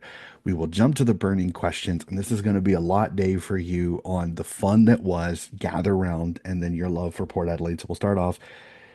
You got to experience this. You were back home in South Australia for gather round, and I know so many of my South Australian friends are like, Donnie, you got to save up the money. You got to come to gather round. It would be fantastic to be able to go see Yes, all you of these do. You'd games. love it. If it were only that simple, ladies and gentlemen, if it were Mm, only that simple, I would. If I could teleport I myself over certainly there super certainly quick and not, understand. I would. But tell me, like, what were some of your favorite parts? I know Port Adelaide is definitely one of those, so we'll Mm, hanger that one. we Okay. can- yeah, yeah. Favorite part of the experience, again, as you said, you live up in the Barossa Valley, so you got to go up to that game. I know, again, the AFL media was all absolutely up in that because they wanted to go to all of the wineries up there and all that. But just it's such a great thing for footy. And I know that the Premier Malinowskis was absolutely buzzing. He had talked to the airport. They were up another 30% from where they were last year. The hotels were things. You had the Norwood Wine and Food Festival during that particular weekend as well. So there were so many things not only involved with footy, but just in Adelaide alone. So some of your favorite parts about this incredible, what they call festival of footy. Yeah, I mean, the first thing was like driving down on Thursday night. Like got down there a couple of hours before game time, so we could take in the literal festival of footy that they kind of put like in Elder Park. For those from not familiar with Adelaide, like the Adelaide Oval's on the Torrens River there, right next to the CBD, and across the river is across the footbridge is this really nice little piece of grassland that they kind of a lot of little festivals that were depending on the time of year often end up there. It's just a fenced area. And it's free to enter. Obviously, then there's lots of food stalls in there, and just like they had the signing sessions. Like when we walked in there, I think North Melbourne players were doing signing sessions, and West Coast were doing it. They interviewed a few players on stage. There's some Crows rookies. I didn't recognize too many of them. My brother was loving it. He was saying all their names. I was like, yeah, I'm not a Crows nuffy. I don't know who these kids are, but I'm sure they're just some of the players that weren't playing on the night doing signings as well. So there's players everywhere. I was walking. Jordan Lewis was just walking through, pushing his kid in a pram, like off duty, just hanging around in there as well. So just the festival atmosphere of actually that, seeing all the people there turning up in their gear, like so people are just walking around in their club colours. It doesn't matter if their team's playing on that day. That was what's really cool. Is it's like the 1 week of the year now that Gather Round's now done 3 years. You kind of just turn up, and whatever club you support and whatever game you're going to, you can just turn up to. Like my brother was just like, "Oh, you didn't decide not to wear porky?" I was like, "No, I didn't. I didn't. I just wore a very generic. I had some Portland Trailblazers gear on, actually, like nothing to Mhm. do with footy at all. But a lot of people go to the games just wearing their club's gear. There was some FREO fans behind us on the hill on Thursday night, just trying to start the FREO chant at the same time, like because the cadence of it, because there's the Geelong going, and then so they were just kind of trying to start to the FREO with the Geelong fans, and so just like that festival atmosphere of like we are just here to take in footy and be footy nuffies. Let's enjoy this. It doesn't matter who you support. If you go into games, you can wear whatever gear you want. There was like never tear us apart last night. There was a guy in front of me. There was a lot of guys, obviously, in there, the guys and gals with their Hawthorn scarves holding him up. But then there's a guy in front of me that had a swan scarf. He was holding his up, and you just look around and see a bunch of different scarves because people have just come to be a part of that moment as well. So just the real kind of just we're here to celebrate footy part of it, and actually experiencing that in person and getting to just chat to people at footy. I when I was in the footy festival on Thursday night, I love footy cards, so I bought a couple of packs of footy cards, opened them up, didn't get anything I wanted, so I kind of just had them sitting there on a table next to me, and then saw a couple of kids as a family, Crows fans. I saw they had a couple of packs of footy cards, so I kind of just went, "Oh, do you want these?" I said, "I have opened them, and I promise you, I haven't taken anything out of them."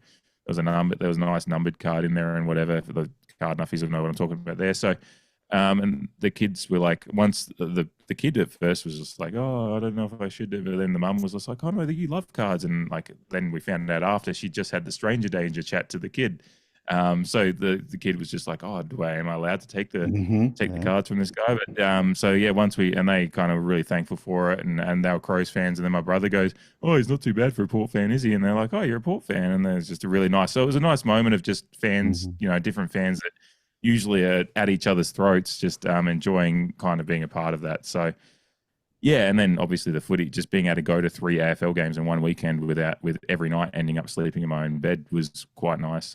Being able to Uber back from the Barossa game, which I'm never Ubering back to my house usually from an AFL game. So, but I was able to do that for $30. So just that kind of just and everything going on. I'm absolutely knackered after the weekend, but it was well worth it. And just yeah, it's Mhm. heard Eddie McGuire liken it to Super Bowl week over in the US. Like all the footy media, like all the content creators are there. Like you're just seeing all the different footy content creators outside the ground every day. Like inside the ground on Thursday night, I was just seeing all the different content creators, and then the media as well, like Tom Morrison.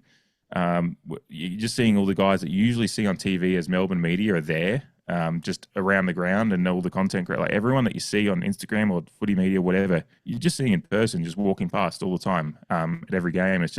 you feel like you're the center of the footy world. And for 1 week, we absolutely are, and it's really really cool. And just seeing all the other fans come in and enjoy the state and all of the wonderful provisions we can provide to make sure your weekend is quite well nourished, as well as in a footy sense and a food and wine and beer and everything sense, is it's really really cool to be a part of. So yeah, it's all great vibes. Like, just you don't see too much.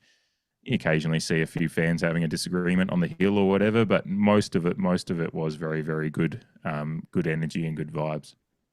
It's just fantastic. I think that there are some times that you get the footy nuffies that argue over some of the most mundane things, but to see everybody kind of coming together and making it a fun atmosphere, that's fantastic. So I know this came out, and I know Peter Malinowskis was asked about this, is that the Tassie, the people that are kind of getting the Tassie Club are talking about trying to find a way to get gather around down in Tasmania. So I will ask you this, as a South Australian, I have to ask this: should gather round be in Adelaide for as long as they want it, or would you be okay with gather round becoming a traveling experience to maybe some of other places besides Melbourne, not Melbourne, because footy, that's basically every other weekend in this fixture. Would you be okay with gather round traveling, or is this Adelaide? Is this the niche that Adelaide deserves? Yeah, it might sound really biased, but it's absolutely the niche that Adelaide deserves, and it's just that I can't see it working anywhere else. As good as Sydney and Brisbane are great cities, but they just don't have the unique footy atmosphere that Adelaide has. Like Adelaide, like Brisbane and Sydney are they're rugby cities first. Footy's successful up there, but the memberships for the port, like the just the underground groundswell of football fandom that exists in Adelaide is just a lot of the attendances for the other teams. While there's a lot of interstate visitors, it's a lot of South Australians just going to as much footy as they can because they love footy. Hmm. So there's that part of it. There's the Central Corridor part of it that's just easily accessible. Like Melbourne, it's an 8-hour drive. You can get anywhere Melbourne or west of Melbourne. It's just like a day, like a less than a day's drive. A very easy drive for tourists. It's also just the fact that Adelaide, from like the centre of Adelaide to my house I'm on like the other side of the Barossa more or less from Adelaide. I can get here in an hour to my place. So just the accessibility of all the regional spots that they're utilizing for gather around. Like, you go an hour from the Sydney CBD, you're just in another suburb of Sydney. You go an hour from Adelaide, you're in the middle of the Barossa Valley, or you're in the Adelaide Hills, as it's been Mount Barker in recent years.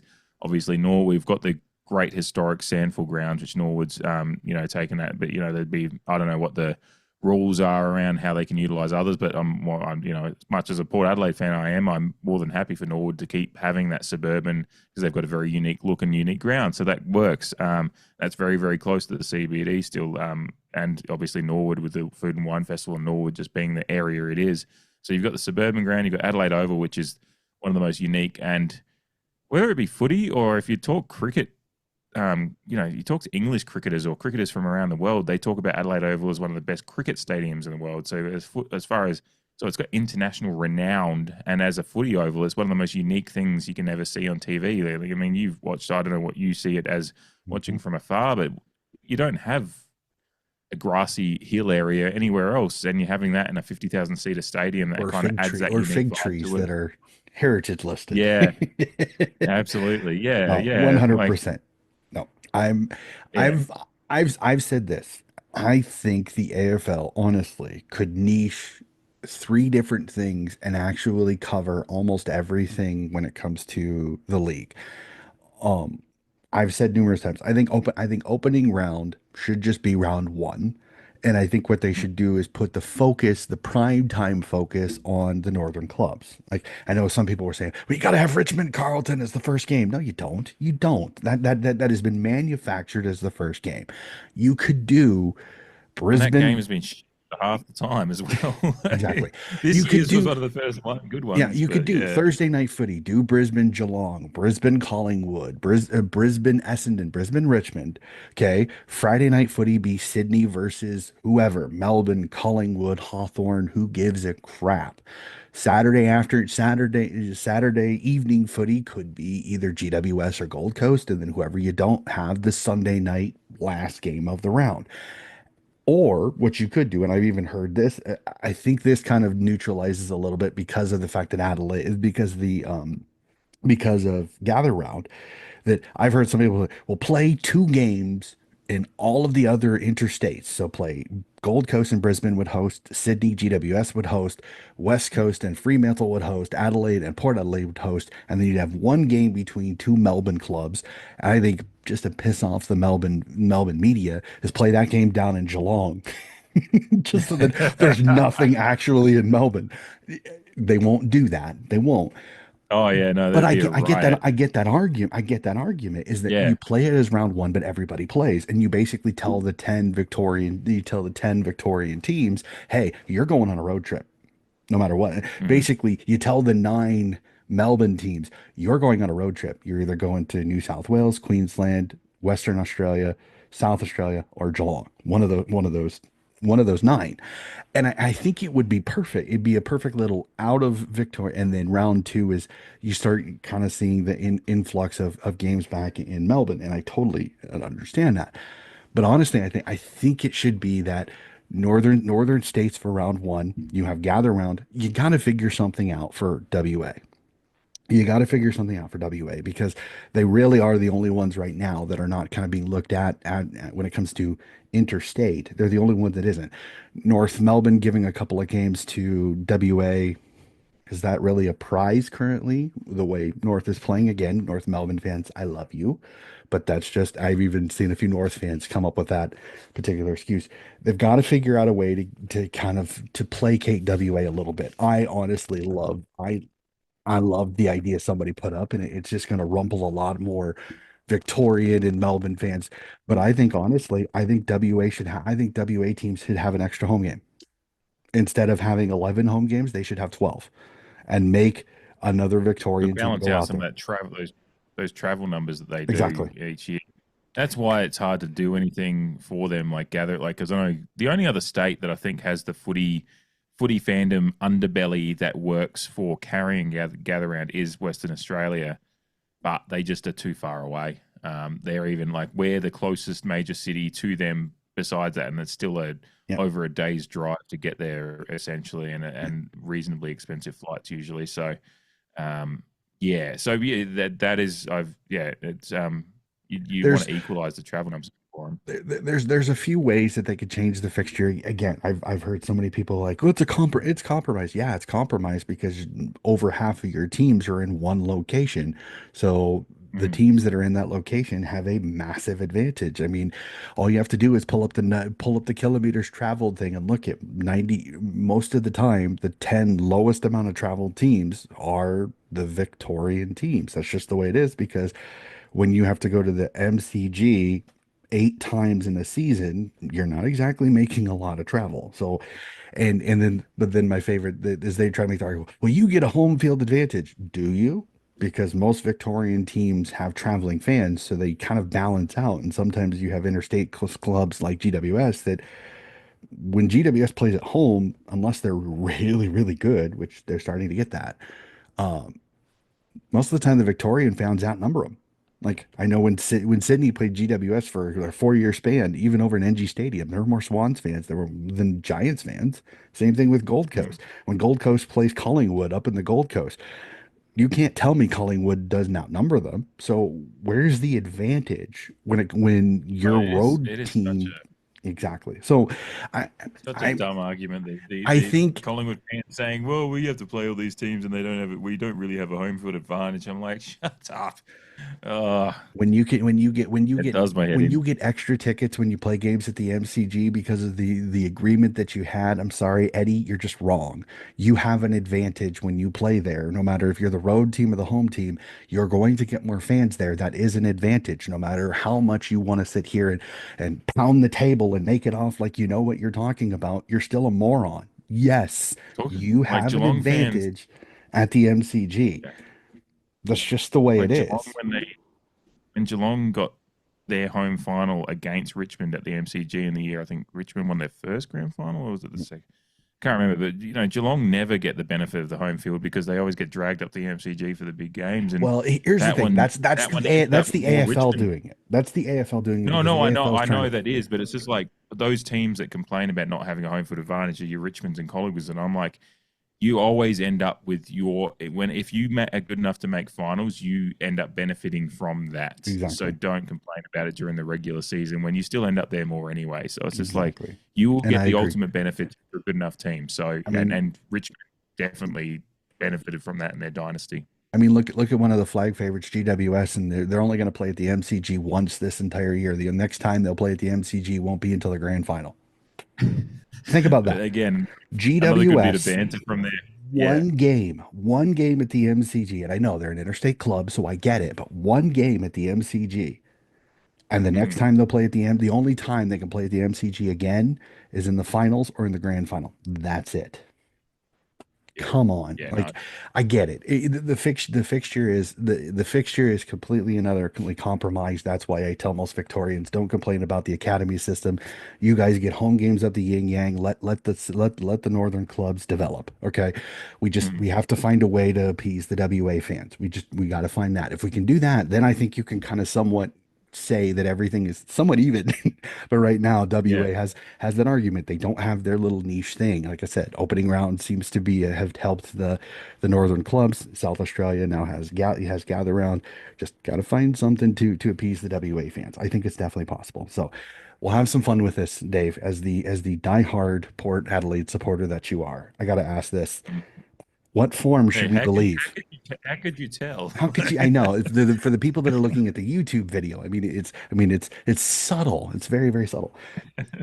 What form should we believe? Really, because Ah, my head is spinning because at first I think, okay, Port maybe having a down year, and then the next game they looked absolutely magnificent, and then repeated round one again. So, and then round four, we absolutely smash many people's flag favorite. So, what form should I believe? I think last night was a good indication of where we can be at if we're actually while we do have a few injuries, we do have some of the key pillars back. Asava Radaglia coming back has been really important to just giving Alir a bit of breathing space down back, so there's a bit of a tall spine down there because the first few weeks when Radaglia wasn't even available, it made it really tough on Alir to, you know, Miles Bergman's having to play tall on some of the big forwards of opposition as well, and it's just so it didn't really work. But and then Ollie Lord coming back in has allowed a little bit more space for Miss Georgiades down forward as well, and obviously Butters in the middle. So last night was an indication of where our best footy's at. It's just the consistency.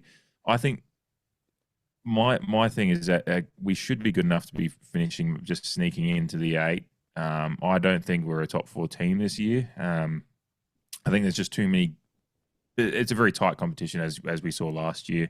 We somehow snuck our way up to second last year, and we played good footy to get there, but maybe we weren't. I mean, we made a prelim, so the second, even if we did get beaten by your Swannies in the end, but I think I don't think last night was an indicative of us being obviously a top four team. I think Hawthorn played down in that first half. So maybe that second half where Hawthorn made a little bit of a run back was a bit more where we're at. But we're not as bad as the Essendon game. Like the Essendon game and that first quarter of the St Kilda game were aberrations as far as just our effort and our intensity around the ball.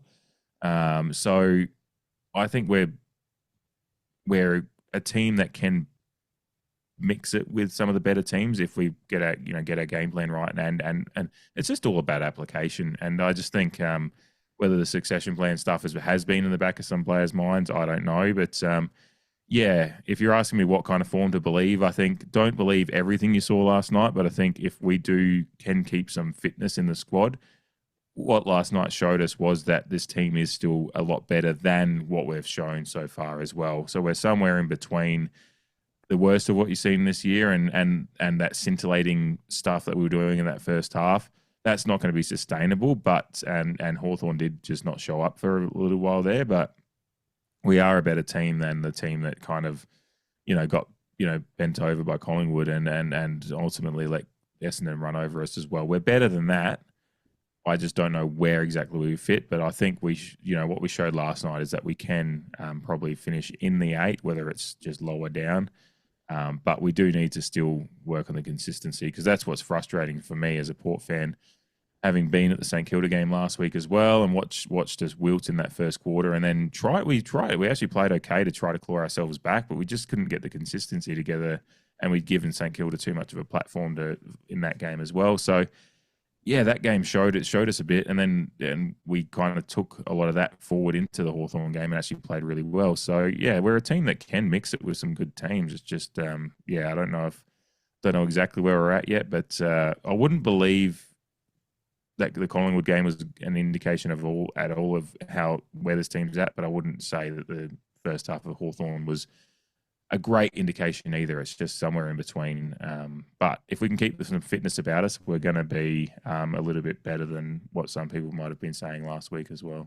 Yeah, and just it's still early, and again, it's kind of like as I kind of went through my power rankings as I was going through it again, because normally I make sure that every team has played 5 games, but Gold Coast has that weird part of only having 4 games because of Cyclone Alfred decided to play I don't think so moment for the day. So it's I, again, I don't like jumping sharks when it comes to it, and I think you're gonna have bouncing up and down form because you still haven't played everybody, you still haven't played the best, or you still haven't played the worst, so there's still a lot of things to go up on into it. So I think it's Mhm. still too early to make decisions when it comes to it. Again, it is a side that, as you said, there's some injuries in some places that are hurting that you're kind of seeing. It's great to see Butters back. It's great to have him back. Seeing he Yeah. really rounds out your midfield.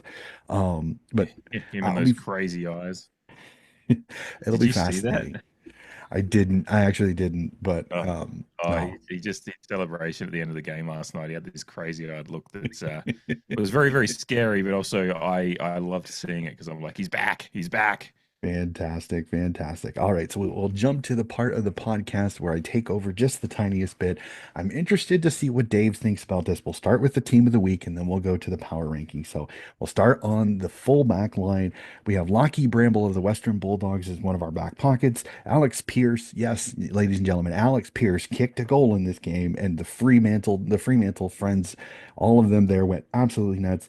And then this one might hurt a little bit. James Sicily, I know he went forward, but he started down back, was mostly down back. So that's your fullback line. Your halfback line, the Port Adelaide's Connor Rosie, and Gold Coast Jamie Noble, and St. Kilda's Messiah Wangani Millera. That trio there, man. Imagine those three as your halfback. All right, on Mhm. the wings through the midfield, we see Jai Simpkin of the North Melbourne Kangaroos and Max Holmes of the Geelong Cats. Through the center, we have Sydney's Isaac Heaney, fantastic game even despite the loss, and then both Carlton's Crippa, Patrick Cripps, and Sam Walsh of the Carlton Blues. The ruck is Lloyd Meek of the Hawthorn Hawks. You kick 2 goals as a ruckman. It's easy for me to put you in there the way I have set it up. On the forward and the half forward line, we see the man Eric Hipwood from the Brisbane Lions, GWS's Toby Green, and Fremantle's Josh Tracy. The full forward line sees Ben King of the Gold Coast Suns, Geelong's Patrick Dangerfield, and Hawthorn's Jack Gunston. On the bench, we see the defender is Carlton's Mitch McGovern. The ruck is Sydney's Brody Grundy. The midfielder is Geelong's Ollie Dempsey. And the forward is Essendon's Jai Menzies. So a lot of names really quickly there, Dave. Your thoughts on Team of the Week? Oh, I'm just gonna be so biased, but I feel like I have some backing for it. Lloyd Meek's 2 goals came from the umpires absolutely just losing their minds and deciding that because Jordan Sweet was beating him on the night for me, and they gave like both of those free kicks came from ruck infringements. It just weren't like it was two ruckmen battling, and I like both The goals ruck came from that, and I infringement, just the ruck infringement, so many times you can tell nobody has any idea what the way they're going to call it because you literally see both ruckmen look at the ref umpire like, "What did we do? What did we do?" It's, Yeah, it's yeah. almost hilarious to And me. I get it. I get it. It is one kind of the I'll give one. you some numbers here though. Like Sure. Jordan Sweet had 47 hit outs to 30, and his hit out to win percentage and was 51. Hit out to advantage percentage was 31 versus Lloyd Meeks 20. So he just for Lloyd Meeks all the and look Lloyd Meeks is a great ruckman by the way. So you picking him is not a bad decision, but it was just on the night for me. Jordan Sweet won the battle, Yeah, and I and think that's also the thing yeah too is like the hit outs to advantage and hit outs are a stat that makes sense. But honestly, the way the game is so much towards ball movement and coming off the halfback line that it's like I've almost seen some people kind of like it's the reason why you don't have the dominant ruckman being the people that are being paid as much because it's yeah like be serviceable but be able to get around the ground. I mean the now at Carleton, you know, Tim English kind of revolutionized it at the Western Bulldogs. Rowan Marshall's doing it. It is more about being able to cover the ground than it is about winning hitouts and being the hitout monster that it is. I agree with you. I think Jordan Sweet doesn't get the plaudits. I think he probably should. He's done mm, very well for himself. But the issue that I had with it is that you got to put him through when you get the opportunity again. I agree with you. Maybe some dubious ones. I think sometimes they just need yeah. to let them play. Jamie Yeah. Jamie and I So were yelling quite loudly from the hill when both of those decisions were made. There was yeah, there was some choice words from the hill, not just yeah. from us, by the way. No. There's plenty No. out there, No. but I yeah, no, he did. No, completely get that's it. the thing. He did lean back and actually put them through in a moment when they were really trying to build that comeback. So as far as his finishing goes, in the moment, he just shouldn't have had those free kicks.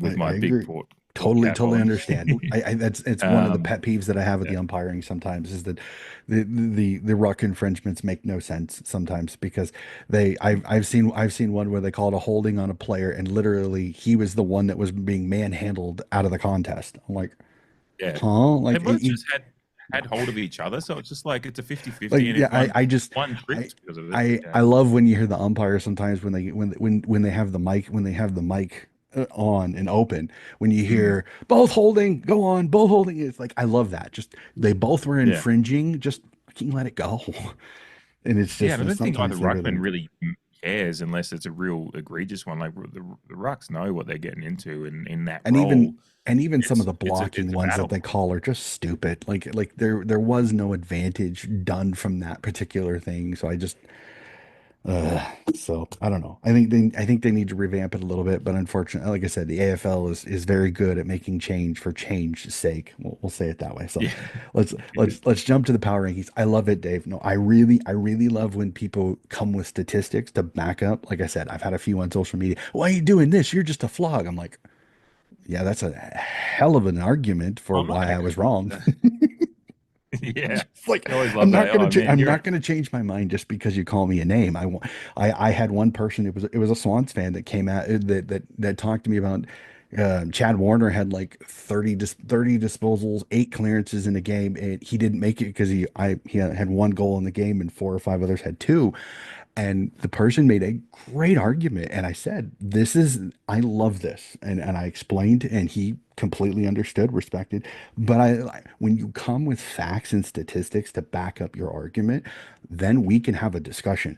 But if you just call me a name, I'm not going to change my mind because you call me a name. That's not going to get me yeah. to do what you want. It's like saying, it's literally like saying, it's like slapping somebody and then expecting them to give you a hug. It just doesn't make any sense. So Mhm. I don't know. So we'll jump to it, the premiere of the power rankings. And again, this is a little more following the ladder, especially early in the season. It's pretty obvious who the five are going to be, with just the tiniest bit of change to that. So we'll start at five. Hawthorne Hawks. They are still playing well. Had that loss this weekend to Port Adelaide, but they're still going to be in the top five. GWS at four. Number three, the Collingwood Magpies. Two, the Gold Coast Suns. And at one, the Brisbane Lions. So, again, not much difference than the latter, just the tiniest bit, but in the long run, pretty much following the ladder again. Early in the season, you're not going to have the fun of a team that's on a hot streak in 12th that's 4-1 in the last five, and a team that's in the top five that's lost two out of three. So you won't have that much. So let's jump right to it, sir. Let's jump to tipping. I know we're still early in the week, but we have Easter footy. So we have footy from Thursday all the way Hmm. to Monday afternoon, which is going to give me a headache having to cover this because the Geelong Hawthorn game starts at like 12:20 a.m. Monday, and then I have to record that podcast that night. And the guy I'm talking to is a cat supporter, so I know he's going to want to watch that game for sure. So that's going to be a fun one. So we'll start off Thursday night footy, an absolute cracker up at the Gabba, Brisbane v Collingwood. Who do you like? It's a lot tougher than just the simple decision because you look at Collingwood and go, geez, they're playing some good footy, but I just go Brisbane at home, at the Gabba. That's just my tip. But I think, I mean, the AFL app makes you pick a margin on that game, and I always just, if I think it's going to be close, I just pick 21 as my margin because it just sometimes when you think it's going to be close, it'll be closer to like 2 or 3 goals rather than. But yeah, I've got Brisbane and maybe like a few goals, but I think it'll be a good game. I think Collingwood might have counted themselves pretty well up there, considering the Gabba is a tough place to go, and when Brisbane are in good form, it's even tougher. But Collingwood, I think, are a team playing a brand of footy that can actually go up there, and I think this is going to be a really, really good Thursday night footy match. And I wouldn't be surprised if Collingwood got over the line. If it was at the MCG, I might be tipping Collingwood. It's really just the home ground that's swaying my tip at the moment. Yeah, I agree. You're most likely, even despite the late hour, you're probably going to get some humidity, which I think is going to mess with Collingwood a little bit. Brisbane will be used to it. Mm. I'm 100%. This if this game is at the MCG, I'm probably tipping Collingwood, but I'm going to tip Brisbane at the Gabba, playing good football.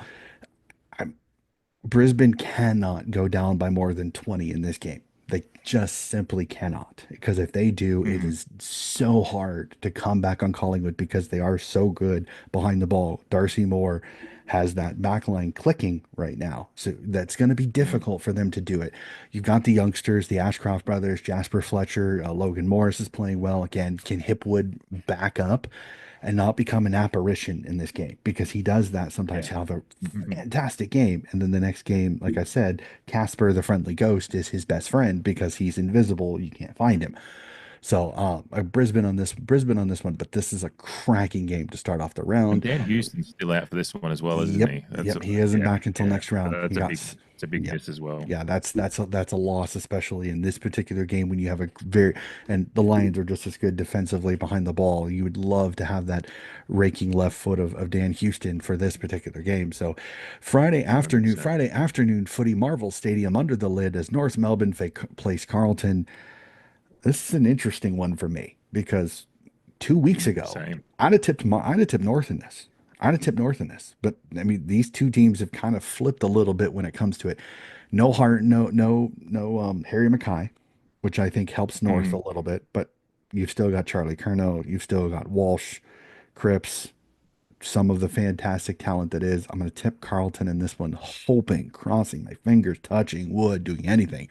North is competitive in this game because if this game gets ugly, man, do I feel for Clarko because right now his mountain is growing to Himalayas level difficulty if this continues the way it's going. So tipping Carlton in this one.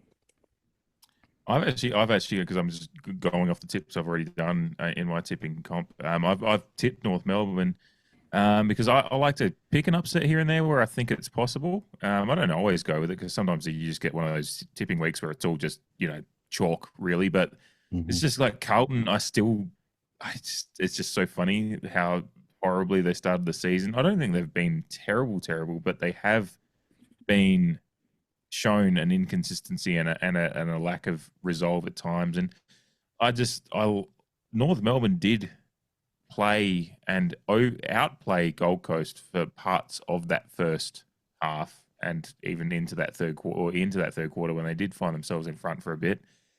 They played good footy.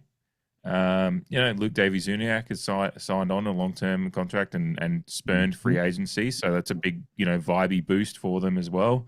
For a club that really needs some of those at the moment too. I Carlton are flaky, and yes, they're and missing. Oh, I'm blanking. Who's the guy that did his Achilles on the weekend for Carlton? Kemp. Yeah, Camp, and obviously Mackay as well. So they've lost a little bit of firepower there as well. Just it's just one of those games. I'm like, it's a fun Good Friday game. Um, yeah, really. Just I'd love to see North Melbourne. I'd love to see Dan Gorringe have to get a fucking Kanga Sorry, I just swore. It's getting late. If you need It's to beat that fine. later Nah, it's fine. I let it go. I I, but I love if it. Dan Gorringe has to get a tattoo of like a kangaroo on his nutsack or something, then it would just be hilarious after this week. So yeah, I just it's just one of those games. I think North Melbourne. Just some of the things I saw on the weekend through my beer goggles at the Barossa Park. I just thought North Melbourne are not perfect by any means, but they've got enough talent and they've got a little bit of something that for a flaky Carlton team that are dealing with a couple of injuries again. Yeah, as you very well reasonably mentioned that Walsh and Cripper came into some good form, but yeah, I'm just intrigued by this match, and that's why I've decided to go North Melbourne as my upset pick for the week. Really, so No, yeah. there's that's one. It's got the possibilities. I think there's a couple later on that I think are even more interesting. I'm interested to see how you tip those on that one. Mhm. The Friday night footy game, Optus Stadium, West Coast Eagles, Essendon Bombers. I mean, do I even have to ask on this one? No, I'm looking at the thing, and it's got 7% of people have tipped West Coast, and I think 7% of people are insane. Um, Or they're just I West mean, Coast maybe fans that just will yeah, not well, tip against their exactly. club. There is those people. There is those people that just tip their team every week. I'm not even one of those. I'm Um, not either. I yeah, can't tell you how many times in the podcast I've had people go, Coach, you tipped against Sydney? I go, my joke that I tell them is that I said, when I do that, I said, most of the time I do it in a game where I think there's a possibility that they could lose. So I'm hedging my bets. I'm cheering for Sydney, I but do tipping against them exactly the because same I way. it's a no lose because if I miss Yeah, it, then Sydney wins. If I get it right, I get the tip right. So it's a no lose for me. that's exactly how I do it. So yeah, no, it'll kind of be that way later for me, essentially. But yeah, no, obviously Essendon in this one. This is a big one for Essendon too. Like they need to, if they go over there and have a struggle against West Coast for some a reason that I can't fathom right now, that would kind of strike like blunt their little bit of kind of vibey goodness they've had going lately. So yeah, I think Essendon go over there. Maybe it's not like a absolute spanking because they've had to travel and whatever, and it's a bit weird for them going over to Optus. I don't know, but I think they win reasonably comfortably.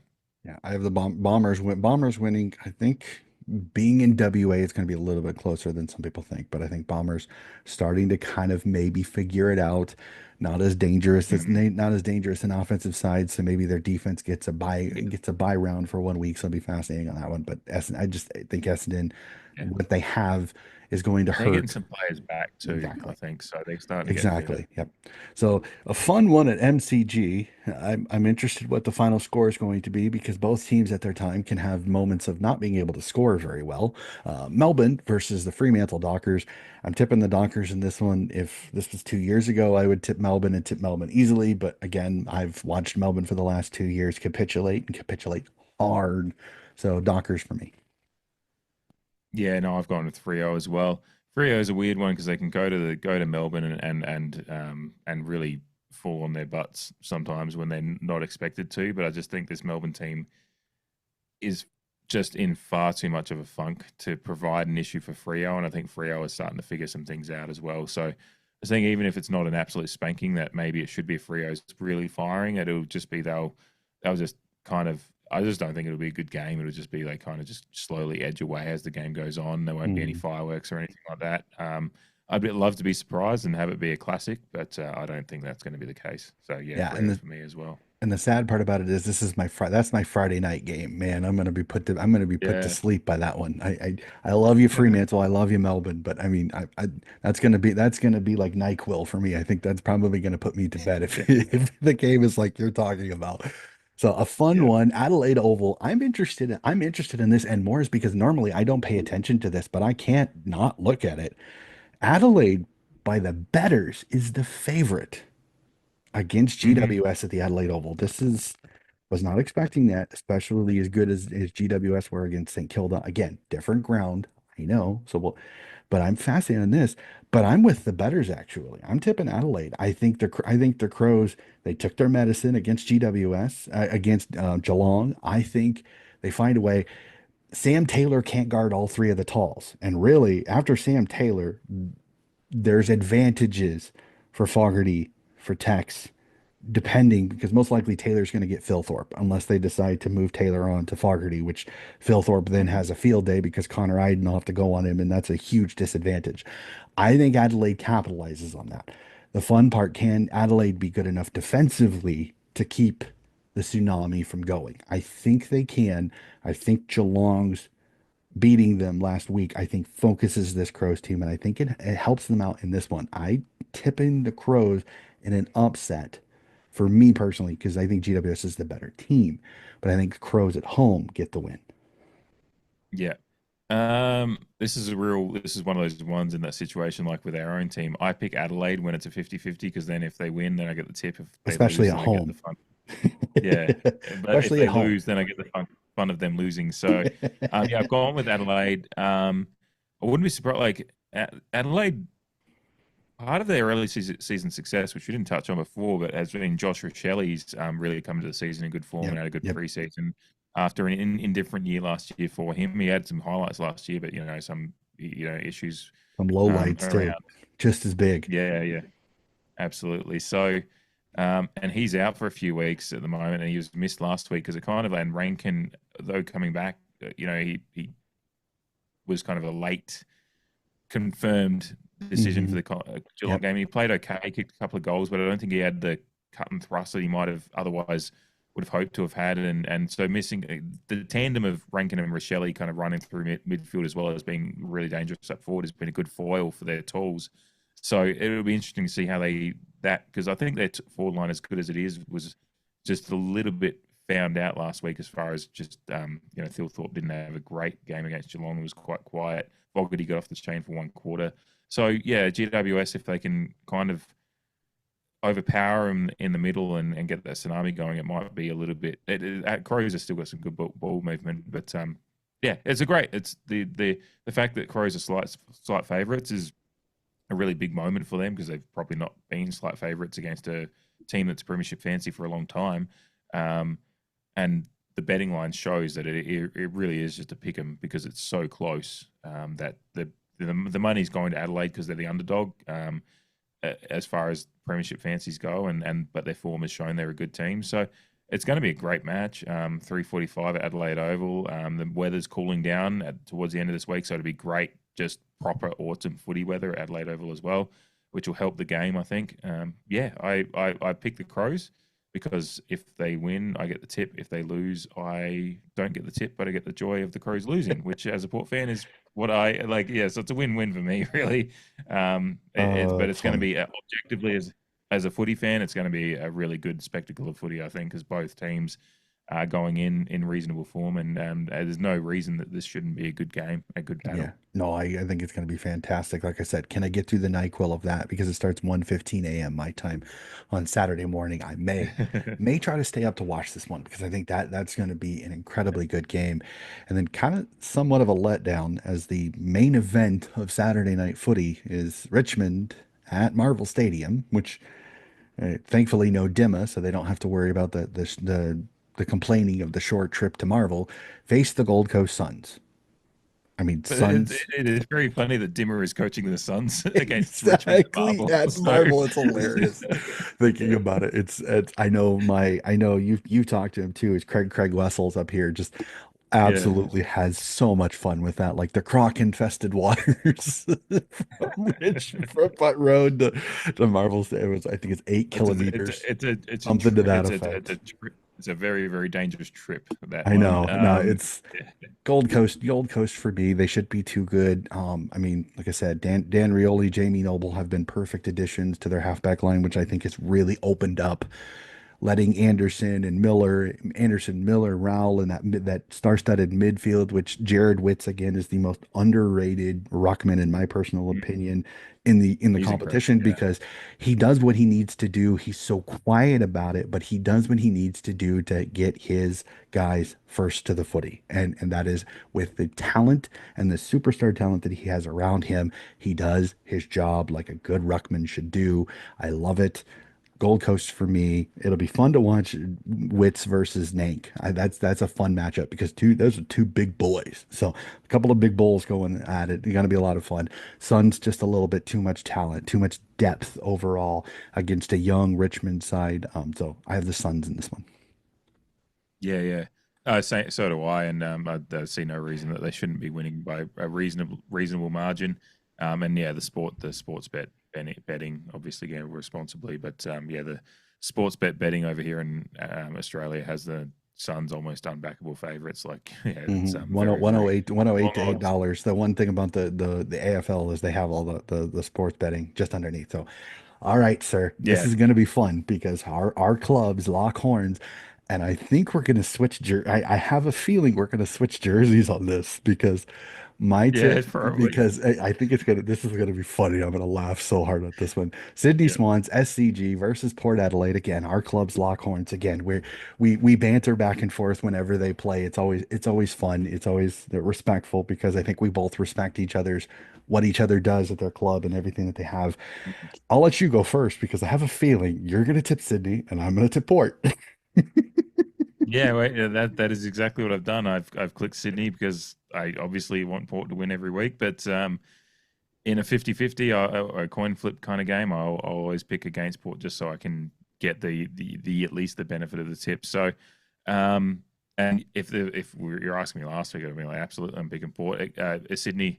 Now that the game, what we saw last night against Hawthorn, is just like now I can see what Port can do. Mhm. I actually think this game should be, and we've played the SCG reasonably well against you boys over the journey of the last five ten Three of the years. last four at the SCG. Port Adelaide's one. Yeah, so our form line against Sydney as a whole, obviously the preliminary final aside, but I think we just run out of gas at that point, and And that's what I was going to say. That's what so I was going to say. Your only loss was the preliminary final last year. And I think you put so much emotion and effort into beating Hawthorn after falling apart against Geelong. I think that's really, you came in gassed. You came in against a Sydney side that had been rested. They'd been playing well, had got a few guys back going into the final. You ran into a buzzsaw. But yeah, if you think about it, you have the Alir spoil on the goal line for Ollie Florent to get the win. You win games close. mm, Logan McDonald missing late against them. Here's the thing. Armadi's injury concerns me because he is one of the few marking. Again, McLean can mark the ball out of the footy. I most likely see Logan McDonald coming in for Armadi. And honestly, the way they were playing, the way Armadi was playing, I'm almost worried this is a little bit of a downgrade. And I'm worried Dean mm. Cox is going to go, Logan McDonald, you go back. Tommy McCartan, go forward. Ugh. And I think that's the thing that I worry about. I also look at it is that you get Rosie back. So, I mean, where does James Jordan go? Does he cover Butters? Does he cover Jason Horn Francis? Does he go to Rosie? How does Dean Cox employ James E. Jordan? And then still no McInerney, still no Papley, still like I said, Armadi coming out. Like I said, I think Logan McDonald comes in for him, so it's a like for like if Logan McDonald goes Mm, forward. Like I said, I don't know how Dean Cox is going to play that, especially when he moves McCartan forward later in the game and then allowed Myachek and some of their taller forwards to get into the game because he was no longer back. So I just I don't like the matchup. Jordan Sweet's been playing really well. Grundy had his best game against Darcy Cameron. Can he back that up again? Because Lloyd Meek toweled him the first two rounds. He got absolutely Brody Grundy looked tired. He looked slow. He looked underdone. The last two yeah, games against Tristan Ziri and Darcy Cameron, he's looked really good, which is fantastic, but it wasn't always portraying into clearance wins for Sydney. Heaney is still not there. Warner has been deployed a little bit more forward this year than through the middle. I want Dean Cox to plug him back in the middle. Problem is, you want Rowbottom in there. Can they deploy James E. Jordan Drew Rosie at the halfback line to take him away, which then opens up a spot through the center midfield to where you can get Warner, Rowbottom, and Heaney, and you've got your best three center midfields. I'm going to tip Port in this one just because Butters' addition can Sweet get up on Brody Grundy, and defensively right now, Sydney, there's just issues. Is Lewis Mm. Melican going to come back in for Joel Hamling? We'll have to see. I know Joel Hamling has become the new Sam Reed a little bit for Sydney fans. Is that there's nothing that Joel Hamling can do that's right. He's always going to make a mistake, according to them. I don't think it's that extreme, but I'm also a rational thinking person. So, gonna tip Port in this one. This is a fascinating one for me because neither team really has got great form. They're both kind of helter skelter. Two losses, Mm. two wins for Sydney, and then a loss to a good Collingwood side. Port win, a loss, win, loss, win. So this is literally a crapshoot. This is a 50-50 coin toss. I'm 100% with you. I'm tipping Port, hoping Sydney wins it. I think this is going to be a cracking game. The banter between you and I is going to be fun. I know Jamie's another one. Yeah. Is another one that I go back and forth with. It'll be fun on that one. So again, I cannot wait for this one. It's a 12:20 a.m. start for me, so a nice early. I have to either catch a nap earlier in the day or stay up. I have to decide that. So, but you can see why Good luck with this is that. there breaking down this game as I'm thinking about it, going, I could see both teams winning it. That's how Yeah, that's how yeah. it There's is. absolutely an avenue. There's Yeah, just no, like, there isn't one glaring reason for one team to beat the other because they both have had form issues, they both have had injury, they both have had games where they've looked absolutely electric, and then games that they look like something that involves a toilet. So that's unfortunately the way it Port goes. fans is which Port team turns up. Like if the Port Yeah. team from Sunday night last night turns up, then we're every Then I chance think if the Port Port I, team I think turned up Port win it against. easily. If the team that Yeah. showed up against Hawthorn did because Sydney lost to Hawthorn earlier in the year, if that team shows up, Mm. you're winning that game at the SCG. But again, Sydney is one of those that sometimes when they lose games, they adjust and then they play better the next one. And it's at home. Yeah. They usually play the SCG very well. But so does Port. Like I said, the last three of the last four times they've went to the SCG, Port has come out with the chocolates. So I'll be Yeah. fascinated on this one. Another intriguing one right after that sees the Very. Western Bulldogs take on St. Kilda at Marvel Stadium. This is another one. The betters like the Bulldogs, but I like the Saints. I like the Saints ball movement. Mm. I think the doggies are going to be licking their wounds a little bit, pardon the pun there, off this Brisbane Lions loss and getting a angry St. Kilda team that I think they just did not have a good day against GWS. This is a horrible matchup for them. I'm going to tip the Saints in this one, but a cracking game to end Sunday night. Yeah, I've actually. So I'm looking at my tips that I did these yesterday at some point. I've got the Bulldogs ticked at the moment. This is one I'm wavering on and genuinely thinking about moving to the Saints because, as you said, the Saints ball movement's really good. I've watched the Saints last week in person against Port, and while Port did get some dominance going later in the game, the Saints' ability to restrict them still and kind of tighten up the game and just make it hard to do what you want to do was really intriguing. And it's just Ross Lyon teams and the Bulldogs.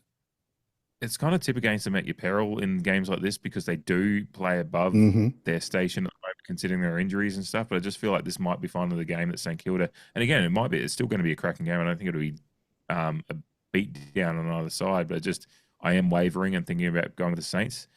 So I'm going to stick with the Bulldogs for the moment, but if you talk to me in 2 days and ask me where my tips are, I might have moved to the Saints. I'm sticking. I'm just going to go with what I've got at the moment for the content, but Hmm. because the Bulldogs have shown again, like I said, tip against them against your peril because they've played far above their station in some games, like that Collingwood game. They just the discrepancy on paper versus what you actually saw was far different. But yeah, I think they can get it done, but I am wavering and thinking about changing my tip, which I don't do too often. I usually just go with my first instinct, but the Saints are just an intriguing team at the moment, and they're teasing me a little bit with Hmm. changing that one. No, I'm the same way. Like I will literally.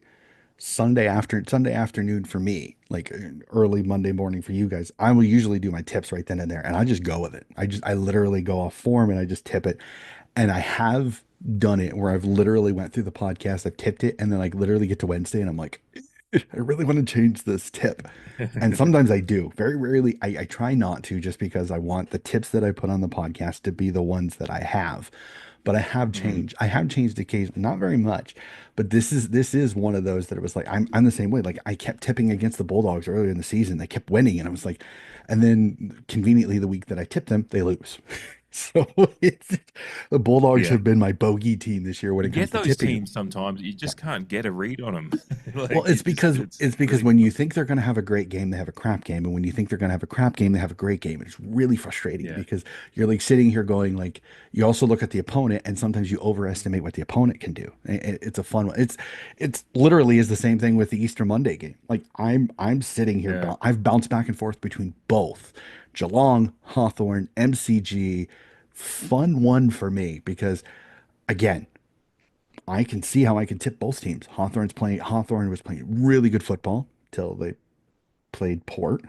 The game is at the Mm, MCG, so for me that usually means Hawks are going to have more fans. So see Hawks in that one. But Jeremy Cameron, Patty Dangerfield is absolutely in fuego right now. The sun is jealous of how hot he is right now. The way he is going, Patty Dangerfield is going right now. I'm going to tip the mm, Cats. I know bigger ground. It's interesting.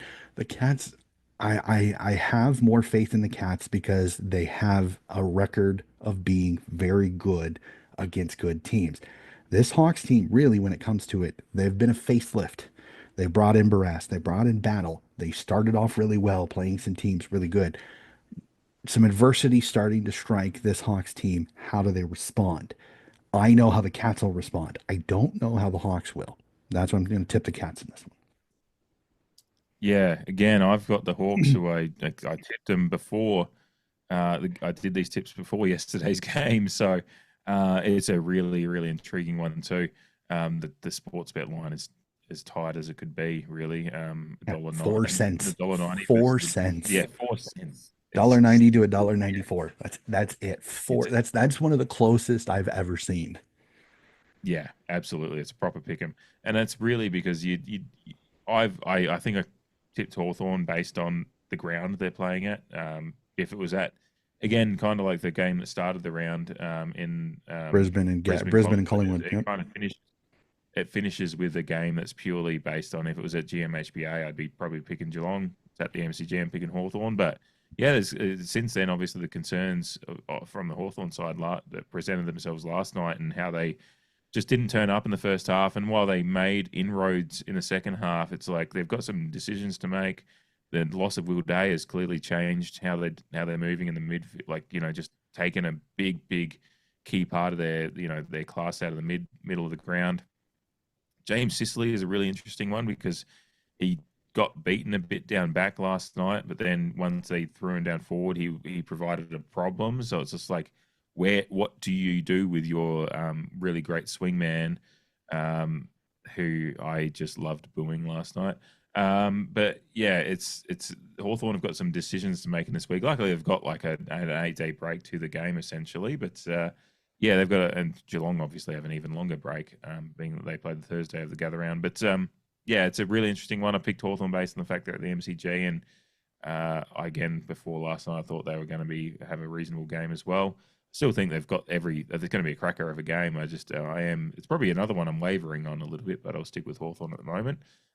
But yeah, they've got some little issues in how they're kind of setting up on game day to figure out in the wake of the Will Day injury and just a few of those other problems that presented themselves last night because they didn't defend Port too well at times either, considering that the likes of Barris and Battle coming in, like Port were moving. Sam Powell-Pepper was getting off the chain, Joe Richards off the chain, Georgiades was getting some movement, and Ollie Lord had some losses against Barras early, but he's a young player and he started finding some of the ball too. So, that Geelong forward line would be looking at some of those, some of the video from last night as they prepare and be thinking, oh, there's some stuff to exploit down there, considering if they do have to, if they're not sure, if Sicily has to move back and forth depending on the game situation, it does shake things up. And Geelong are a smart enough team and a veteran team that can exploit that kind of little bit of dysfunction. Not that it's dysfunction; it's just like game day decisions that a well coached and prepared team like Geelong will absolutely exploit that kind of stuff. Hmm. No, 100% with. I think a little bit of it. I think the reason Port kind of opened up a little bit is because with Barras and with Battle is that they're really are based for a really big forward line, like full Mm, forward, maybe center half forward, and maybe a third tall. Port doesn't have that. After Georgiades, everybody else is really a quick, small forward. I mean, and even Georgiades really is. Would you consider him a full forward? For most people, no. I mean, Pal Pepper, quick. Rioli, quick. Most of the rest of your forwards are quick. So that might be a little bit of a thing. A think for some teams is, do you go a little bit of a smaller forward line against Hawthorn because then you kind of take Barras out of his game because Barras wants to play on a big full forward that he can zone off of and go intercept mark. But if he's got to deal with a little shit that's not going to sit still, that's always going to be around the play, it's going to be an outnumber advantage. So it'll be fascinating to see does that smaller forward line after Shannon Neal, does that give Hawthorne headaches? Because Battle now, who does he take? mhm. Does he take a Jeremy Cameron and get pulled out of the play, or does he sit back and try to zone off? But then he leaves Myers, Stengel, Close, and those guys free to roam wherever they want. That is going to be a tactical masterclass to watch watch these two coaches, Mitchell and Scott, go at it. It's going to be fun. Monday morning at my work is going to be fun because I'm going to have to try to watch this and work at the same time. It's going to be insane, but I'm going to love it. Cannot Mm. wait. So that is it, It'll be Dave. some good entertainment for work for sure. Like that's a great game to keep the Monday scaries at bay. Definitely for sure. So, Dave, that is it. That is all nine games tipped. As per usual, you and I can talk forever. It's always so much fun. I think I'm gonna have to start putting Absolutely. timestamps on our games because we get going. But it's always a lot of fun. I truly, truly appreciate it. Real quick before we get off, how are things going with the Creed podcast? I know your co-host Jamie and I, we go back and forth. I think I've got him scheduled for later on in the year, which is always fun. He's a great chat himself. How are things going with the Crave podcast? And when are you on your way back? Because I know you are in South Australia now, but I know for a while you were living over here in the States. hmm yeah, as far as the podcast goes, it's going great. Yeah, Jamie's come on board over the last year and a half, and it added some much needed class to it, and it's great. And we catch up regularly at games, and whether it be the Port men's team or women's team, we love covering it all. So it's going great. Loving doing it every week and getting around it. As far as coming back, I'm not exactly sure. We're still trying to figure out which situation we're going to move into in the next phase of our life with my lovely wife, who's based in LA at the moment. But yeah, still trying to figure out the machinations. It's just one of those unique things about an international relationship. You have some fun little. They're not really troubles because we're very very much you know a great relationship. But yeah, it's one of those unique things that you've got family on both sides of the planet, so you kind of bounce around a little bit. But yeah, coming back at some point, but I'm not exactly sure when, and then whether it's going to be permanently back or back for a bit, and then we're both back here. I'm not sure, but yeah, because Port Adelaide has a fair pull on me as well. But then so does I love my Oregon Ducks football as an Oregon alum as well. For shout out to anyone listening to your podcast that from Oregon. That's where I went to college. So, but yeah, yeah, I loving being a worldwide traveler. But yeah, the next move isn't in line exactly yet. But I'm here for the footy season anyway. So I'm loving being back and being back in the game day zone and catching up with people at the games and being able to record with Jamie for the Creedcast in the same time zone as well. Yeah, it makes it's a little bit easier. I know that I joke with most of my Australian friends. It's like when I plan, I tell it that when I talk with them, I only talk with them when it comes to their time because it just makes it easier. Because if I start You're very talking good at in that, yeah. if I start talking in my time zone, it's gonna totally throw you off. So when I talk Mm, with people in Australia, I literally I talk to them like we are going to talk in your time frame. Don't worry about the time change. I will deal with that because that's on me. mm. So, which is it does uncomplicate it. I know I'm in works for an interview. In fact, I'll put it out here. I have a very special guest coming on very, very soon that I have just secured a date and time for record. So keep an eye out. I have a very special interview coming up with an AFL That is a great. tease. It is a That is a tease like no tease. other. I cannot wait. I'm not going to say who it is. I'm not going to say when it is, but it is coming up very soon. I'm over the moon on this. It was I had an interview with another podcast, and they threw out the idea of reaching out to this particular person, and I did, and they have responded, and they are glad to be on the podcast. So I'm working on the questions for that now. So keep an eye out. A very good, a legend in Aussie rule in the AFL and Aussie rules footy that I'm gonna have on the podcast, hopefully here very soon. So after my Ooh, tease, we will wrap it up. So, ladies and that has gentlemen, tickled my balls nicely at the end of this one. that That's is I'm looking forward to seeing who you've got. Yeah, that's great. that is going to do it for the episode today. Again, keep an eye out. Again, more state coverage coming up. We've got the waffle review, some more VFL in Sandville, as always, more AFL to cover, and like I said, the tease of a fun little interview, hopefully very, very soon. So that's going to do it for another episode of Donnie's Disposals. Again, if you like what you hear, please like and subscribe, and we'll be back with more footy coverage very, very soon.